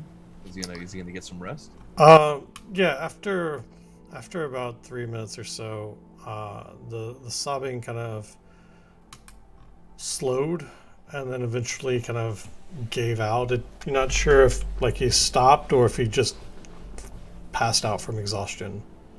Could I tell if he was in shock? Definitely seems that way. Okay. All right. So knowing a bit of very very little bit of psychology and how to read people, how to command the situation, tell who's gonna crack, who's not, like who's way too in shell shock mode. That's what he looked like, right? He didn't look like He looked disconnected. Right. Okay. Like events around him really weren't registering. Mainly because he was wrapped up in his grief more than anything else. Okay. Assuming he's asleep. Are there any other rooms in the house? No, Did Kelly live there too? no, it's a little one bedroom place. All right. It's maybe 500 square feet total. Oh, I lived in one of those. Oof. Yeah. In that case, I'm just gonna sit on the couch and fuck around my phone. Okay. For about half an hour and see if he gets any rest. Yeah, you don't hear any sounds coming out of the back room. So it sounds like he's probably actually gone to sleep. And given the fact that you're not sure how long he'd been awake, you just kind of are resigned to let him sleep for as long as you can. Right. And I'm bored out of my ass, but I don't want to leave him alone in the house. So I'm gonna turn on his TV. Okay. You turn it on and it's a burst of static. Loud, there's black and white static moving across the screen. Are there dials, or is it like how modern It's are we talking? buttons, but there's a set of antennas on top of the TV. It's got a dial on it. I rush to lower the volume on the TV and kind of look over my shoulder. See, I don't hear anything, so he must still be sleeping. Okay, and you kind of mess with the dial on the antennas to tune the channels, and really the only thing that you can pick up is a broadcast of, like you've got public broadcast of Bob Ross painting, and you've got what seems to be an evangelical service running out of the new church in town, out of the East Baptist. So I get to pick the joy of painting with Bob Ross, or the competition to this church that's puttering out. I'm gonna leave the evangelical stuff on. Okay. And kind of like just hear whatever the hell they've got to say. And the pastor giving the sermon is, he's in a super expensive suit. He's got one of the little like headpiece mics. The auditorium is packed. It looks like it probably seats at least 400 or 500 people, and there's people even like standing up in the background. And he's got some charm and some charisma to him, and he's giving a pretty, at least from the reaction from the audience, a pretty involved and moving service. But it doesn't seem to be anything out of the ordinary. So your typical, your generic evangelist. Yeah, he's telling the story of Lot and Lot's wife, and as she got turned into a pillar of salt for looking back on the city as it burned. It's a story that you've heard before, but it's doesn't seem to be anything out of the ordinary for it. It just seems to be a very charismatic guy, and he even pauses at the end of the service to say that members of the community, or to reach out and say that they'd lost a member of the community, but he doesn't go so far as to actually name Kelly's name. But he does say that if anyone is thinking of self-harm, God is very clear in what he says about self-harm, and that you taking one's own life is the pathway that unfortunately only leads to hell. There is no salvation for those who take their own lives. And that, yeah, it's typical cherry picking dogma, freaking hypocrisy. Swear to God, Mother Teresa took her own life. They damn her to hell too. We just kind of turn the TV off. I imagine, how much time do you think has passed? it's probably been a couple hours. All right. I just sit down. I don't want to wake the guy, but I don't know that I can melt any more of my brain on whatever the hell that was. I'm gonna go check in on Mitch. Okay. So I kind of like I'm not so much sneaking to his bedroom, but I'm not like moving with purpose. Right, you're walking quietly just in case he's sleeping. Yeah. Okay. So you get to the door, and it's one of those flimsy, like plywood doors that. Yeah, the ones that are easily kicked through. Yeah, and it's got the brown plastic knob on it that like you have to, if you want to unlock it because somebody gets locked in the other side, you have to use a coat hanger bent out to like reach in. Yeah, you know what it looks like. But you grab it and it turns and it kind of creaks and gives as the plastic moves against plastic. You push the door open a little bit, and you can see Mitch. He's laying on the bed. His still clothed. He's on top of the covers. Still got his shoes on. He's facing away from the door, but you can see his chest kind of moving up and down in very kind of slow, rhythmic breathing. All right. Room just looks disheveled. Yeah, the light coming through the curtains is kind of stained orange by the nicotine on what was probably at one point some very nice gossamer curtains, but the multitude of cigarettes that have been smoked in the house have just kind of stained it and given the light this orange, dingy feel to it. All right. I kind of like creep on Mitch. Mitch, wake up, man. Kind of like nudge his shoulder a little bit. And he's out. How cold? Yeah. All right. All right. Kind of turn around. I leave the room. I kind of close the door behind me. Go out to the kitchen. Looking for a pen and a pad. I'm gonna leave him a note. Okay. And there's a pen or a pencil and a pad of paper that looks like Officer Martinez left behind. Anything written on it? No, it's just kind of blank at the moment. Okay. I'm gonna write on Mitch. I went back to the hotel. Here's the number, and I try to find a. Here we go. I pull up my phone and I look through it, and I copy down the number to the hotel or motel, and give me a buzz when you wake up, and we'll go get a bite to eat and talk. / Henry, and I kind of just put it right there in the. I kind of like stick it up, find some tape or a tack or something of that nature, and pin it to the bathroom door. Okay. It's the only bathroom in the house, right? Yep. And it's directly on the way out. So I leave that there, and I go out the front door. I reach in, I kind of like lock, the doorknob, not the deadbolt, and close the door and turn on. I'm heading back to the hotel. Okay. So it's now late afternoon. The sky is beginning to take on like a very dusky color to it as the sun is starting to set. The wind is picked up and it's blowing dust across the road as you're driving back to the main road. And you kind of pull out onto the main road headed back towards town. And in your rearview mirror, you can see the billboard for the Hell House.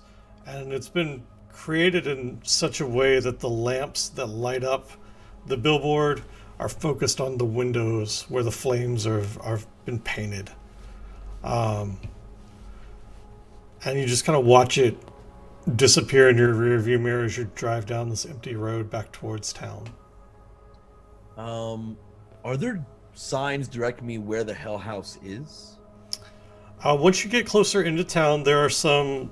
So they're not permanent signs. It looks like somebody's put stakes in the ground and held up a big like plastic banner. Yeah, and it's pointing towards the Hell House, which is not yet open. It says it's open on the 27th. But there's still some kind of signs advertising Hell House this way, open October 27th through November 1st. It's a like Halloween weekend basically. Okay.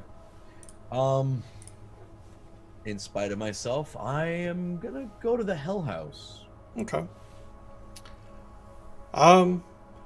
So you pull up to where the Hell House is being at. You follow signs for a little bit, and it's only a couple miles out of sight of town. And the house itself um, is a two-story kind of wooden framed house, and it looks like it's definitely got an attic attached to it. Uh, as your headlights, because the evening is kind of setting in now, bouncing off the house, it looks like it's freshly painted white on the outside.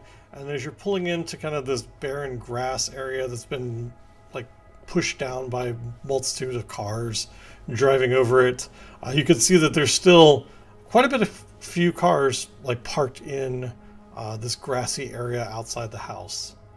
Um, and as you kind of pull up and you stop the car and you turn the engine off, as soon as the engine kind of dies, you can hear the sound of hammers and power tools, and you notice that people are kind of running around, and they're carrying everything from like rubber bats to big plastic tarps to ladders and buckets of paint. All right, these look like young kids, young people. Yeah, a lot of them are probably in their mid to late teens to early 20s. All right, and I kind of just open the door to the car and kind of lean on the door, not leaving the vicinity of my vehicle, and I kind of just like let out a whistle. I go, "Hey, you there?" And I gotta point out one of the young kids is kind of rustling about. And he comes over and he's got an armful of like spray paint cans. His voice kind of cracks as he talks. How can I help you? What do you need, sir? So this is the house where that girl killed herself, huh? And he kind of takes a deep breath and looks around and he says, "This is the Angerstein house." Yeah. The Angerstein house. Big ass billboard, buddy, says that it's the Hell House. Well, it will be when we're done. All right, and you guys all local high school kids? Yeah. For the most part, it's parents made me come help out. Yeah, community service, right? Yeah. Ah, son of a bitch. Well, listen, did you guys, anybody here know Kelly? I mean, a few of us did. Yeah. This doesn't seem weird to you. Are you guys okay? I mean, the house is kind of weird, but it's Halloween. It's supposed to be kind of weird, right? Yeah, fair enough. You guys all seem to be taking it kind of well. I mean, the pastor's has said that the best thing that we can do is just move on and continue our work. is the pastor here now? He might be somewhere around. I'm not sure. I usually just go talk to Lauren if I need something to do. Who's Lauren? She's one of the congregation members, and she's been helping out Pastor Weaver. All right. Can you ask her to come out here, please? Yeah. Let me go put this paint up, and I'll go get her for you. All right. I'll be right here. Thanks. And he nods, and kind of scurries off with his arms full of paint cans. You hear the rattle of the agitator in the paint cans as he's running. And you're there for a while, watching kind of these kids move back and forth. And you see just lights going up in some of the attic windows, and people carrying like big sheets of plywood. And looking at the house unsettles you. There's this unsettling. There's this just feeling kind of gnawing at the back of your head, back of your mind rather, that there's just something isn't right about it. Right. So like it could be the middle of summer, but if it's dark enough and you're looking at a house when there's nobody there and it's just that eerie kind of like it's way too freaking quiet, or just like that weird eerie feeling then, yeah? Yeah, and it's almost like you start to get a little paranoid. You start to feel your PTSD kind of pulling it at you. Yeah. Just something in the back of your head digging fingers into your mind and your memories that is making you uncomfortable. Okay. It's kind of like my foot starts tapping a little bit. Not like the front of my foot tapping, but like, I'm on my tiptoe and the back of my foot's kind of like doing the restless leg thing as I'm waiting for Lauren to show up. And as you're waiting for Lauren to show up, the flashes in the attic, the light that comes on and goes off, begins to strobe faster, but seems to be at random. And your eyes can't help but fixate on it. And you can almost hear the sounds of gunfire in the back of your mind, in rhythm to these flashes. And you're just kind of drawn in, beginning to kind of lose yourself in where you are as your mind kind of thinks back to one of the mini battles that Henry had seen while stationed in the service. And I think with that, we're going to go ahead and take our second break for the night.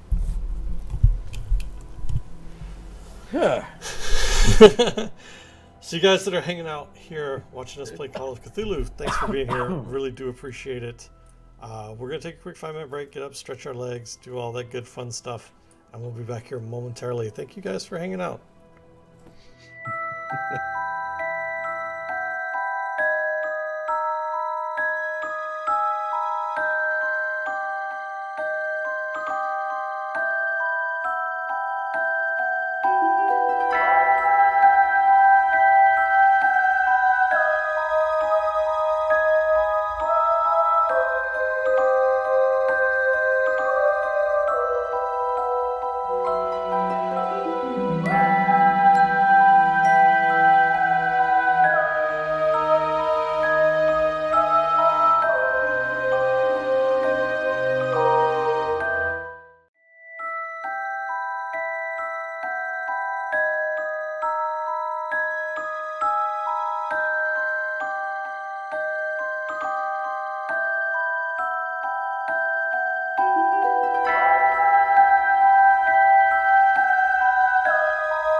back. Welcome back, Spooner. Hi. Chat's swearing at me that I'm creeping them out, which means I'm doing my job well. No, you're doing a good job, man. It's setting up for there's. Let's just move on, shall we?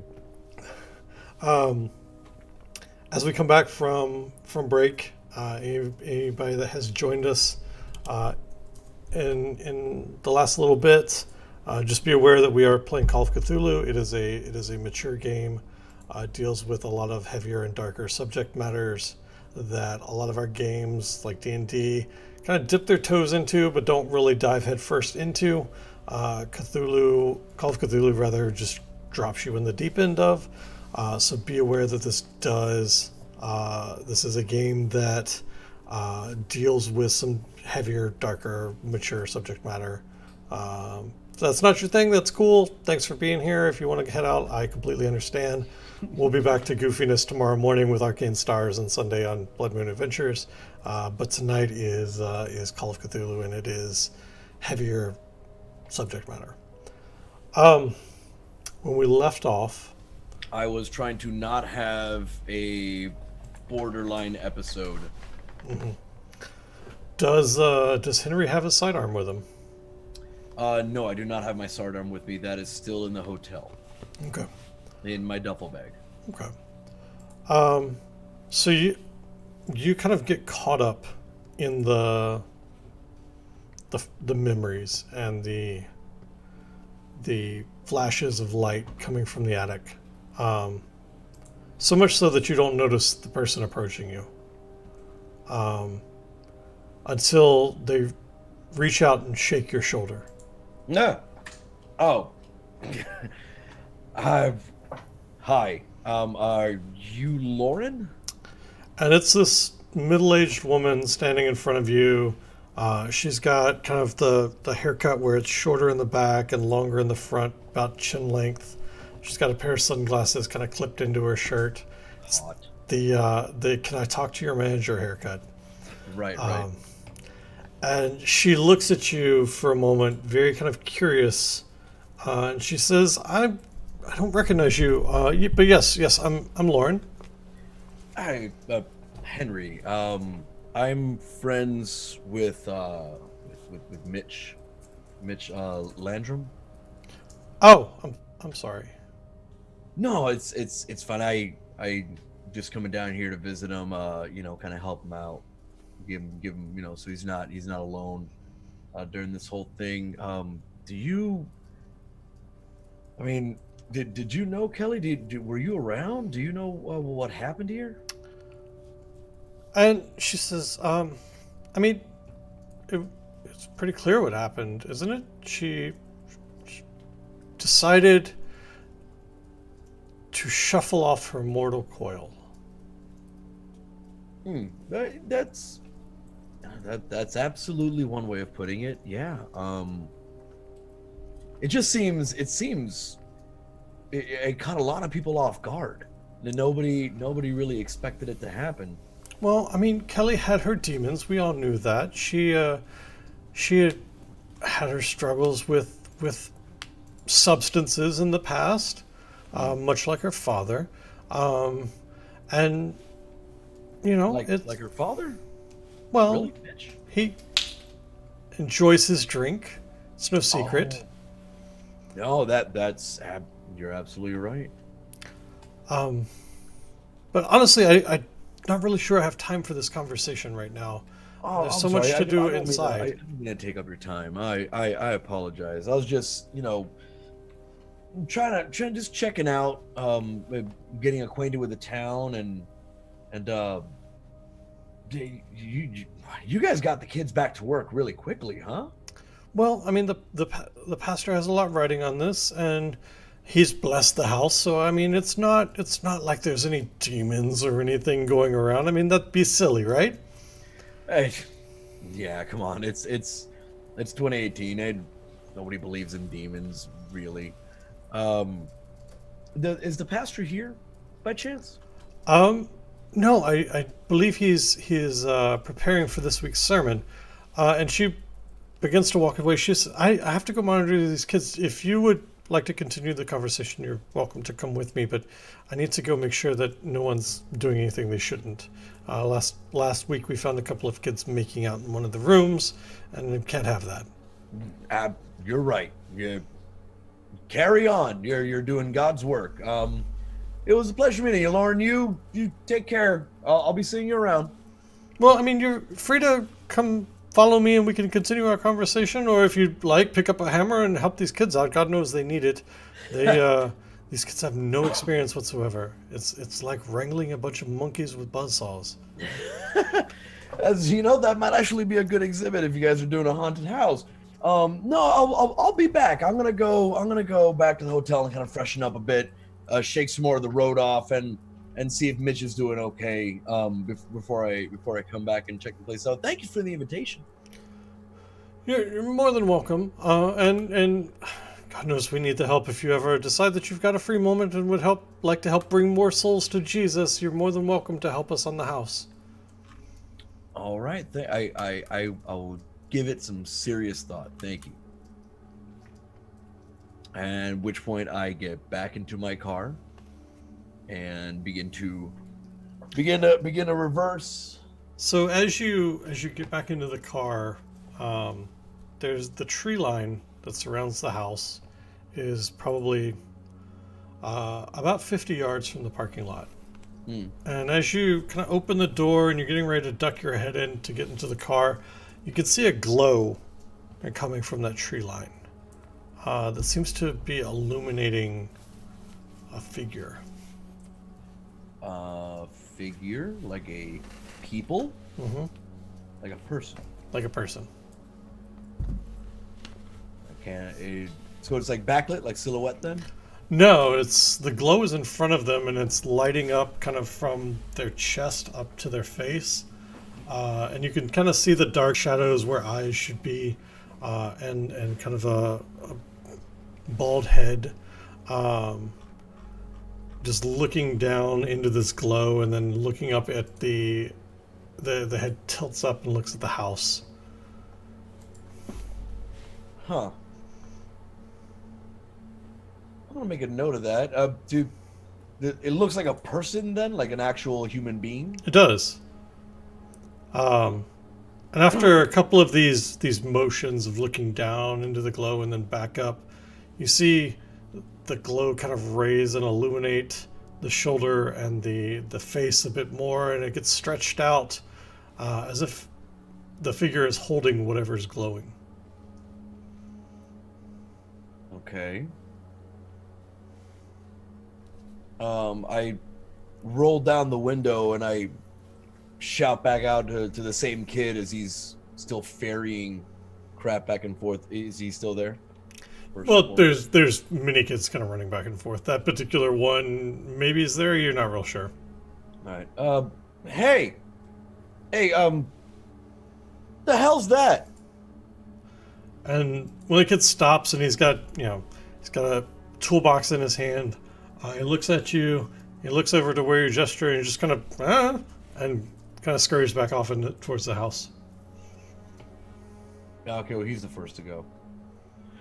All right.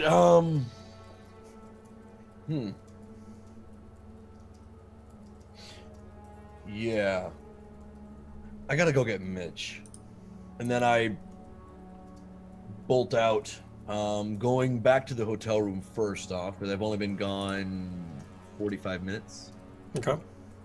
And at which point, I grab my sidearm. I kind of just like tuck it into my pants. Pull my shirt over the. I've just like a dress shirt. Pull the dress shirt back over top of it. Get back in the car. I stop by the register. Ring the little doorbell, little bell for the concierge, for the woman. Mm-hmm. Does she come to the She does, and she's like throwing on her jacket, and she's got her purse in her hand. Oh, yeah. What can I do for you? Yeah. Has there been any calls for me today? I mean, it would have rang to your room, but nothing here at the front desk. No. Oh, all right. Is there any way that I can? Is there a voicemail box or something like that? No, unfortunately, we don't make enough money to really run that. To That's be fine. I honest, was just wondering if anybody left me a message. no messages today. All right. Are you on your way out? I am. I am. Donnie should be taking over. He's running a little behind, but he's been helping out at that church, um, haunted house thing. So I'm sure he'll be in shortly. Oh, the Hell House. I stopped by there earlier today. Kids are working hard. Yeah. It's been a good after school activity for them. Yeah, idle hands, right? Exactly, and the pastor is doing such good work out there. It's so good to see the children involved. Yeah. But pastor's kind of a hard guy to get a hold of, huh? Well, today being Thursday. He's actually I don't know what I should say. It's probably Tuesday. Today being Tuesday, he's prepping his sermon for tomorrow night's service. All right. Well, you have a great night. Thanks. Thanks again. You too, and I'm sure I'll see you around. Absolutely. And then I kind of just turn, get in the car, head over to Mitch's. Okay. Um, Putting fucking miles on this thing. and you drive back out to Mitch's house. It's dark at this point. The only real light on the road is your headlights. Uh, the street lamps on the road are spaced out just far enough that as soon as your eyes get used to looking into the dark with your headlights on, you drive under a street light and your eyes get flooded by light, and it just kind of becomes this really aggravating pattern of, you know, being able to see and then not being able to see. Um, and as you drive out, the wind is kind of kicking up a little bit, and it's pushing dust against the side of the car as you're driving out. And the billboard kind of comes into view down the stretch of road.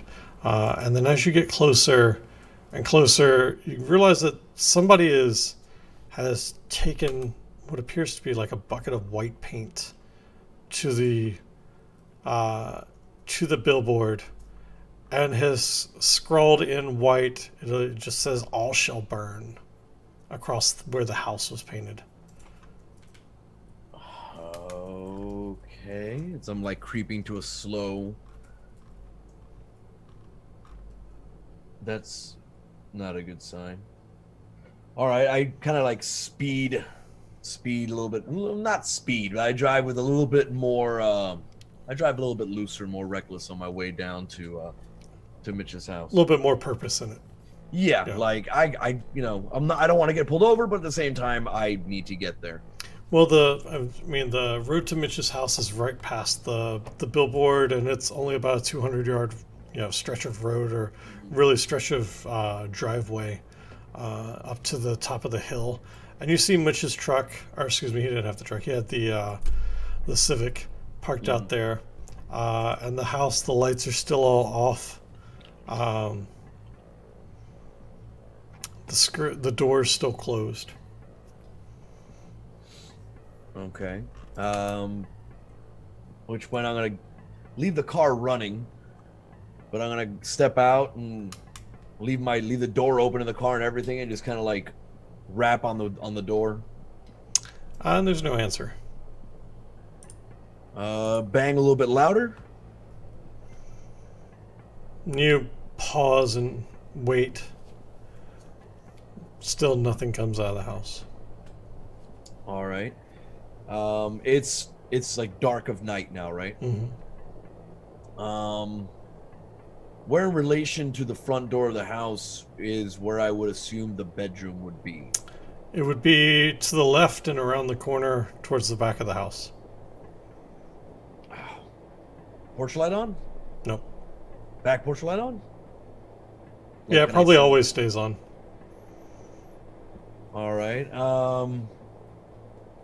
I kind of turn the car off, but leave the lights on. Take the keys, put it in my pocket. Make my way around the house with one hand kind of like behind my back, holding the gun. Okay. You turn the corner of the house, and the back porch light is on, and it's like a 40-watt bulb inside of really like a glass jar. Right. And there in the backyard is some scraggly weeds that have grown up and some tools, a wheelbarrow, and in the wheelbarrow you see a couple of buckets of paint and paintbrushes, and then the door to the back entrance of the house is closed over. It's still made out of that thin kind of plywood material, except the only real difference between this and the bedroom door is that the doorknob here appears to be made out of metal. Okay. What color is the paint? White. Oh, Mitch. Oh, Mitch, the fuck are you doing? All right, I take the wheelbarrow. I kind of like pull it off to the side, kind of stash it. Um, is there like a shed or something I can stash it behind or beside? Yeah, there's a kind of a shed. It's one of those really rickety, made out of sheet metal things. It's got a padlock on the front door of it. Padlock. Okay. All right. Well, I kind of just set the wheelbarrow next to it and make my way up to the window and just kind of like still got my hand now, gripping the pistol grip again. Just like knock on the window of what I'm assuming is Mitch's bedroom window. Okay. Start banging on the window like, Mitch, wake up! And between your words, kind of the wind howls and it the bangs against the shed for a minute. It kind of catches your attention as you turn to look and just check and see what that was. Thinking maybe like the wheelbarrow had fallen over against it. Um, but you look back and it must have been nothing but the wind. And you finally turn back and you see Mitch looking down at you through the bedroom window. He's kind of got the drapes pulled to the side. Son of a bitch! Open the fucking front door! Jesus Christ! He wipes his face and just kind of nods and walks around. You can hear him kind of walking through the house as he goes to open the front door. And I turn around to the front door, kind of muttering to myself like, motherfucking ghoul ass at the front door. God damn it. Like, make to the front door. Is Mitch waiting for me there by the front porch? He is, and the front porch light is on now. And the light is kind of a dingy orange from being this old bulb that's just covered in fly parts that have gotten stuck to the, moth parts that have gotten stuck to the bulb as they've flown too close to it. And he's standing there. My house or some shit? He's standing there and he's carrying himself a bit taller. His shoulders are rolled back. He's not as hunched over as he was when you saw him earlier in the day. The lines in his face don't appear to be as deep.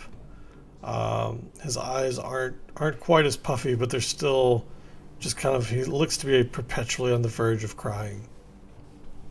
I'm like, well, did you sleep well? I slept. So that's something, I guess. Yeah. You've been home all. Let's go inside. Let's go inside. No, yeah. Come in. And I kind of go in, close the door. he stumbles over a little bit and has a seat on the couch, rubbing his face and his eyes again. All right, I'm kind of just look over at him. Well, you look less like shit, so I mean that's an improvement, right? Yeah, You've been home this whole time? yeah. I mean, I didn't wake up until you banged on my window. All right. So, that billboard on the way to your billboard. place? Yeah. Oh, yeah, that fucking billboard. Somebody graffitied it. Wish somebody'd burn it down. That's just what I need outside of my house is the constant reminder of my daughter. Yeah, I mean, shit. I feel you. So they wrote. Listen, I don't know what the deal is with this town, but it seems like a very good old boys kind of place. Am I right? Yeah, you're not wrong. Right. So listen. The graffiti on the billboard says, "All shall burn," and I listen, man. I noticed a bunch of paint cans in white paint uh, behind your house. And it kind of So gives you the stare like he's not putting two and two together. did you graffiti the billboard, Mitch?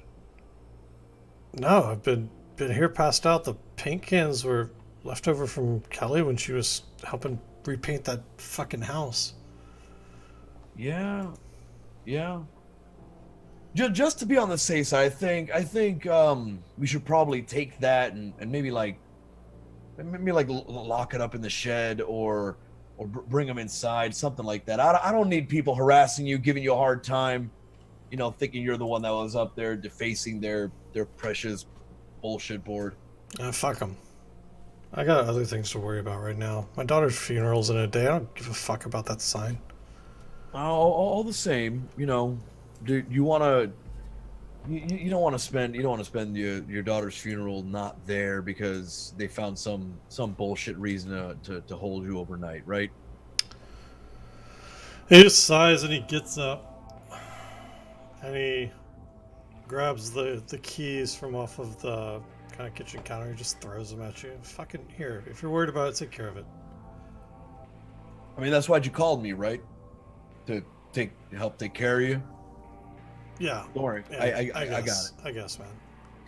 I know. I'm sorry. I'm just yeah. No, it's good. It's good, dude. You just you should wash your face. Let's go. It'll be dinner on me. Come on, we'll head out after this. Let me just go take care of this real quick. And he kind of starts to protest a little bit, and then just kind of let you go. All right. So, open the front door, go around back. Wait, did you see the back door was boarded up or just No, like? it's that flimsy plywood board. It just has a metal doorknob on it. Yeah, I got it. Fuck it. I got the back door. What the hell am I going out the front door then? And I take the keys and I proceed to unlock the shed. Okay. And the lock is rusted from having been out in the weather for God knows how many years. So it takes a little bit of shimming the key back and forth and finally finding the right spot until it turns and the lock pops open with flakes of dust rust kind of flying from it.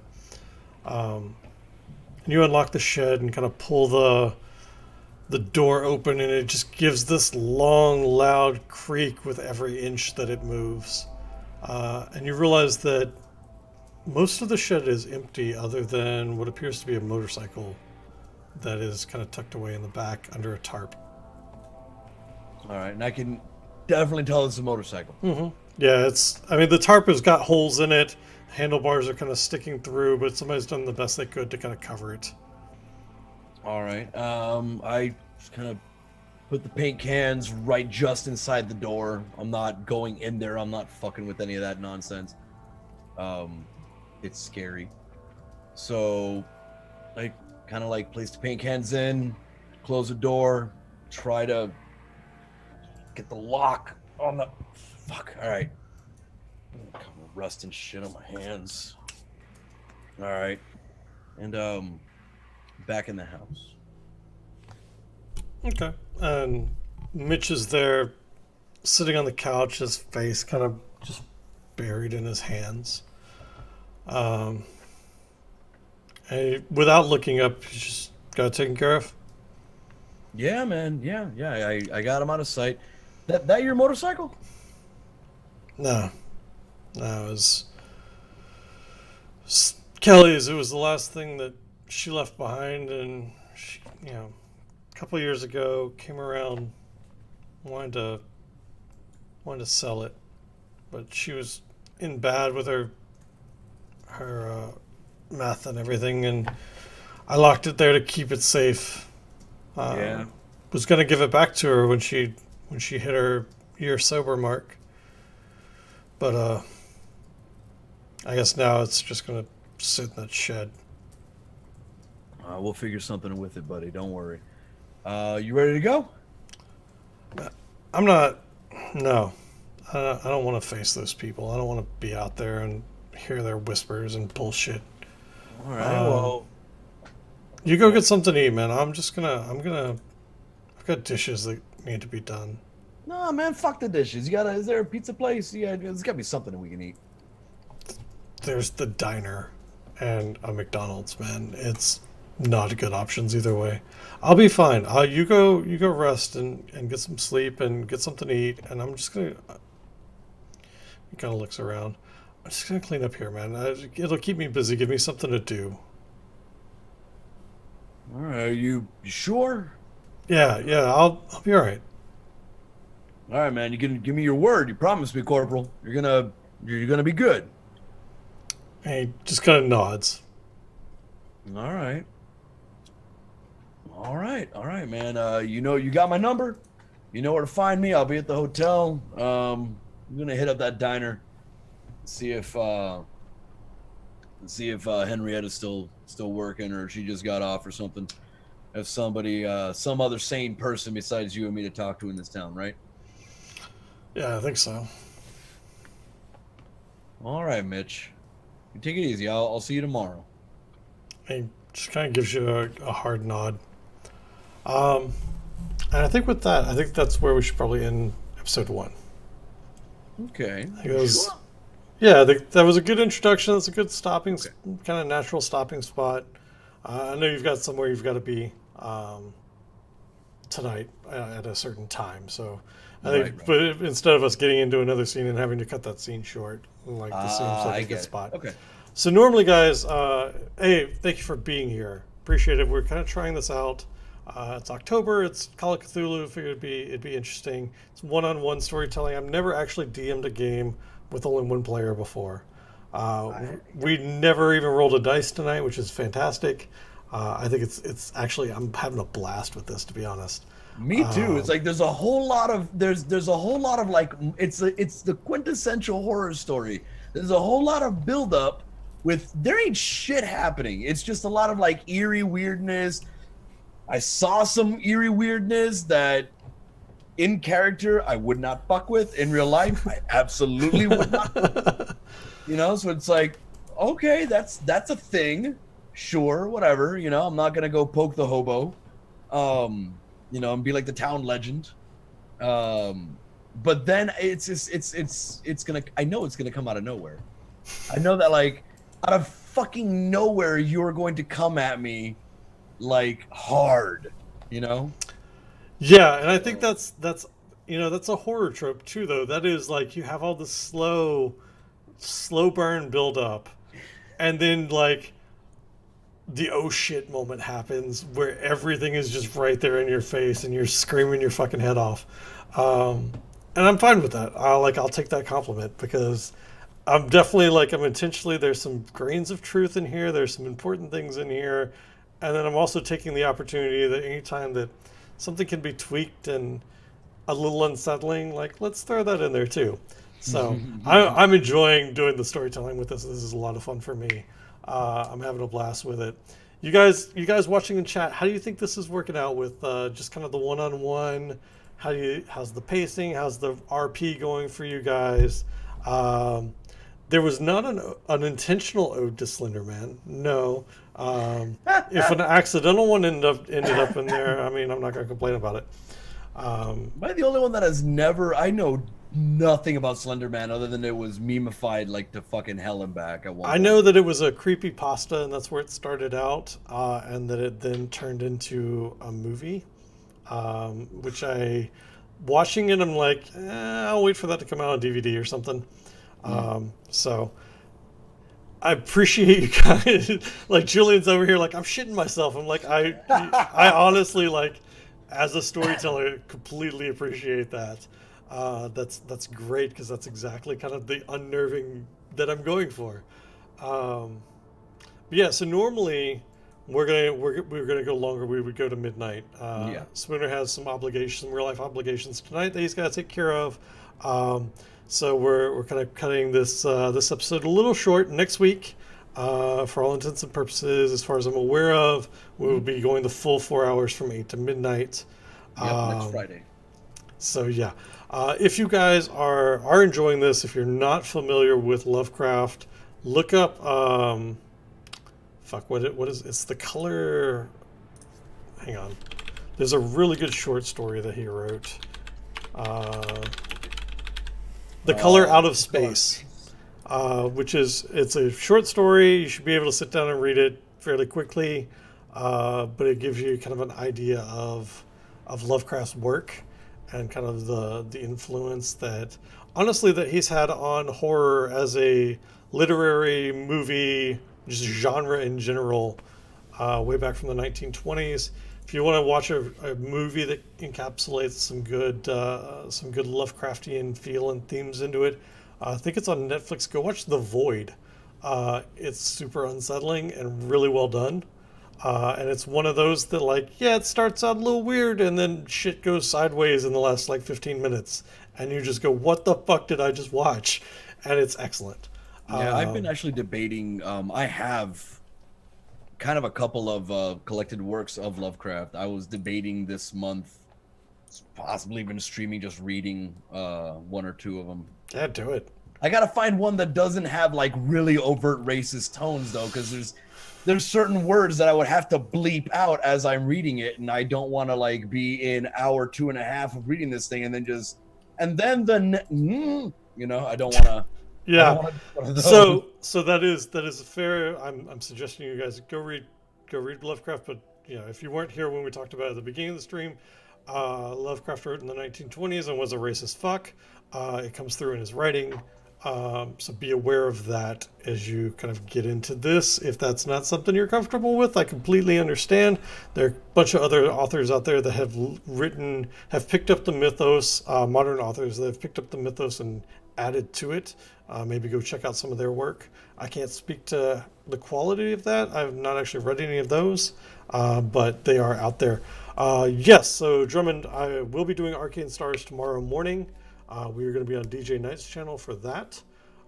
Before I get into my whole spiel, Spinner Sloth, who are you? Why did you agree to do this, and what do you do on the internet? I think most of y'all know who I am. I am a broadcaster here on Twitch. I am a member of the Sunday Cast. I count myself as one of the few, the proud, the geeky. I can consider Impious as a friend of mine. And why did I agree to do this? I agreed to do this because I love gothic horror. I love cosmic horror. It's some people like, the really gory looking kind of horror stuff. Like, so you got your Daniel the Demons, and then you got your Impiouses with the Hellraiser and stuff, and then there's me. I'm not big on horror film, but I like horror stories and horror literature in particular, especially like cosmic horror, not so much psycho thrillers, but otherworldly kind of things, that isn't so wrapped up in like biblical demons and hellfire and whatnot. Instead, it's something extra dimensional even. I like that kind of stuff. And then just the idea of doing an experiment. I love role playing. I think it's a lot of fun. I like stories. I like storytelling. That's been a passion of mine for the longest time. So when Impious approached me and said, "Hey, you want to do like a one-on-one thing? It's going to be really heavy on story. There's not going to be much dice." So I'm like, I'm in, freaking sold. Let's make something really, really cool. And outside of that, you find me Monday through Fridays, 9:30 a.m. Pacific Standard Time. So in the mornings and during the daytime, I'm broadcasting on my channel, as Imp linked a moment ago. This month, the remainder of this month, what little we are going to be going on, I'm still doing Warhammer miniature painting, doing some creative streams, probably going to fiddle around some Vermintide 2 and some Battletech and some Division. So that's where I'm. You also have another project going on. I have quite a few fucking Well, you've projects. got the one that I have in mind. You have a project with HP Fox going on. Yeah, I do. I do have the podcast.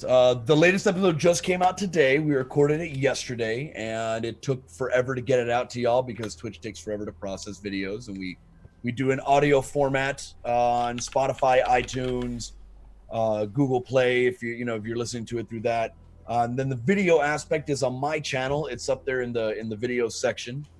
Um, God, we've got a lot going on. Then there's the Sunday game. Maybe we'll be dipping in the Dragon Heist after TwitchCon. Yep, that's Maybe. the current plan. We've filled out the casting. I think we've got one more person that, like, if they say yes, then I've got to figure out how we add them to the cast. But yeah, we've got our full 6 cast members back, or 5 cast members back, which makes me super excited. Dragon Heist, the plan for it is to start it in early November. Okay, cool. Speaking of which, I'm Impious. I run Dungeons and Distractions here on Twitch with the help of anybody I can wrangle in to be a cast member. And we currently have 5 shows a week for the month of October. Arcane Stars on Saturday morning is going to be tomorrow morning. That one rotates channels. That will be on DJ Knight's channel. That is for the flagship stream team, where I DM for them. And it's D&D in space with a whole bunch of Norse mythology thrown into it because, fuck it, I got to do silly things and said, let's do this. It's a homebrew setting. It is a fantastic campaign. And it's been a lot of fun so far. It's entertaining as shit. My face always hurts when I'm done from either laughing or smiling my ass off. Fantastic group of cast members there. Sunday night is Blood Moon Adventures, which is where we are doing Tomb of Annihilation. We are wrapping that up there in the final dungeon of it. If they can actually get through and survive, will be a different story. HP Fox is down character 6 or 7. I'm not exaggerating. Over the course of this campaign, he lost a character last time, ended up having his cat teleported to Barovia. For those not familiar with D&D, Barovia is a completely different plane of existence. That character is never coming back. But I think I've got a surprise in store for everybody on Sunday, and I don't think everybody's going to be super happy about it. It's going to be fun. No. Um, Can for those of us who showed up tonight, if chat gives some fucking work with me here, stop lurking. If you guys give me like a couple of emotes or something, would we be able to convince Impious to at least give me a hint as to what's happening, perhaps via a DM or something? I could, you know what? I'll do you better. If I can get chat filled with hearts, right now, I will give a hint on stream there for chat and for you. Get in there. I'm gonna get global. You only got so many butts and hearts. God damn it. Type in love. Damn, there's like so few. Nobody titles their fucking emotes love. I do. Oh, that's why. There we go. We do. Shit. Where's Hunter's onesie? There you go. That one. and some of that. And you know what? There's a fucking corgi at the end of it too. There you go. Look. All right, just for the corgi. Just for the corgi. An old friend is gonna show up, and her hut. Fucking ball. Hey man, look, hey bro, this cold came back. Like Fives fell asleep. Fives is in a coma for Sunday. But she also has another old friend with her. I don't like it when she brings friends. You might actually like this friend. Is it gonna be Nanny Poo Poo? It's not. Is it gonna be Crest? Maybe. Make it Crest. Maybe. Make him play that fucking character again. But don't level him up. Have him just play his gimped ass, freaking no tongue, just broken ass in the middle of a dungeon, fucking. Like, what the fuck just happened? I was talking to a Naga, now I'm here with you assholes. What happened to you? But yeah, so that's Sunday nights. Monday nights, we're currently doing a Blades in the Dark game that I'm actually getting to play in and getting to make HP Fox's character's life a living hell. Unfortunately, this week I'm going to be out of town for work, so I don't know that there's going to be a Blades in the Dark game because normally we cast from my rig and all that good stuff. They may play without me, and if that's the case, then there will be a Blades in the Dark game, and I just won't be involved because I've got to be in LA for a few days this week. Tuesday is Gibbering Mouthers, and that one is run by Rojan Quest, who DMs that as another 5th edition D&D game. Wednesday is RPG Mixtape, where we grab a system and a setting and we play it for a few months or a few weeks and see how we like it. Right now we're playing Tales from the Loop, which is fucking hilarious. If you've ever wanted to see H.B. Fox roleplay a very nerdy 10-year-old kid who carries around encyclopedias in the 80s, that's where you can get that fetish met. And he does a fantastic job with it. That game is a lot of fun too. He plays Morty, and Rojan plays a character called Richter, so it's Richter and Morty, and it's fucking hilarious. We are gonna go a raid. Just go show our love and support to another channel here on Twitch. Thank you guys so much for being here tonight. I think we're just gonna go raid the Hunter Wild. Do it. Excuse me. Yeah, we will continue Call of Cthulhu next Friday, and see if as Henry digs into the mystery of what's going on in Texas here a little bit further, and into the circumstances of Kelly's passing away. Thank you guys once again so much for being here. Love your butts, love your faces. See you in the morning for Arcane Stars, and catch you next time. Later. Laters.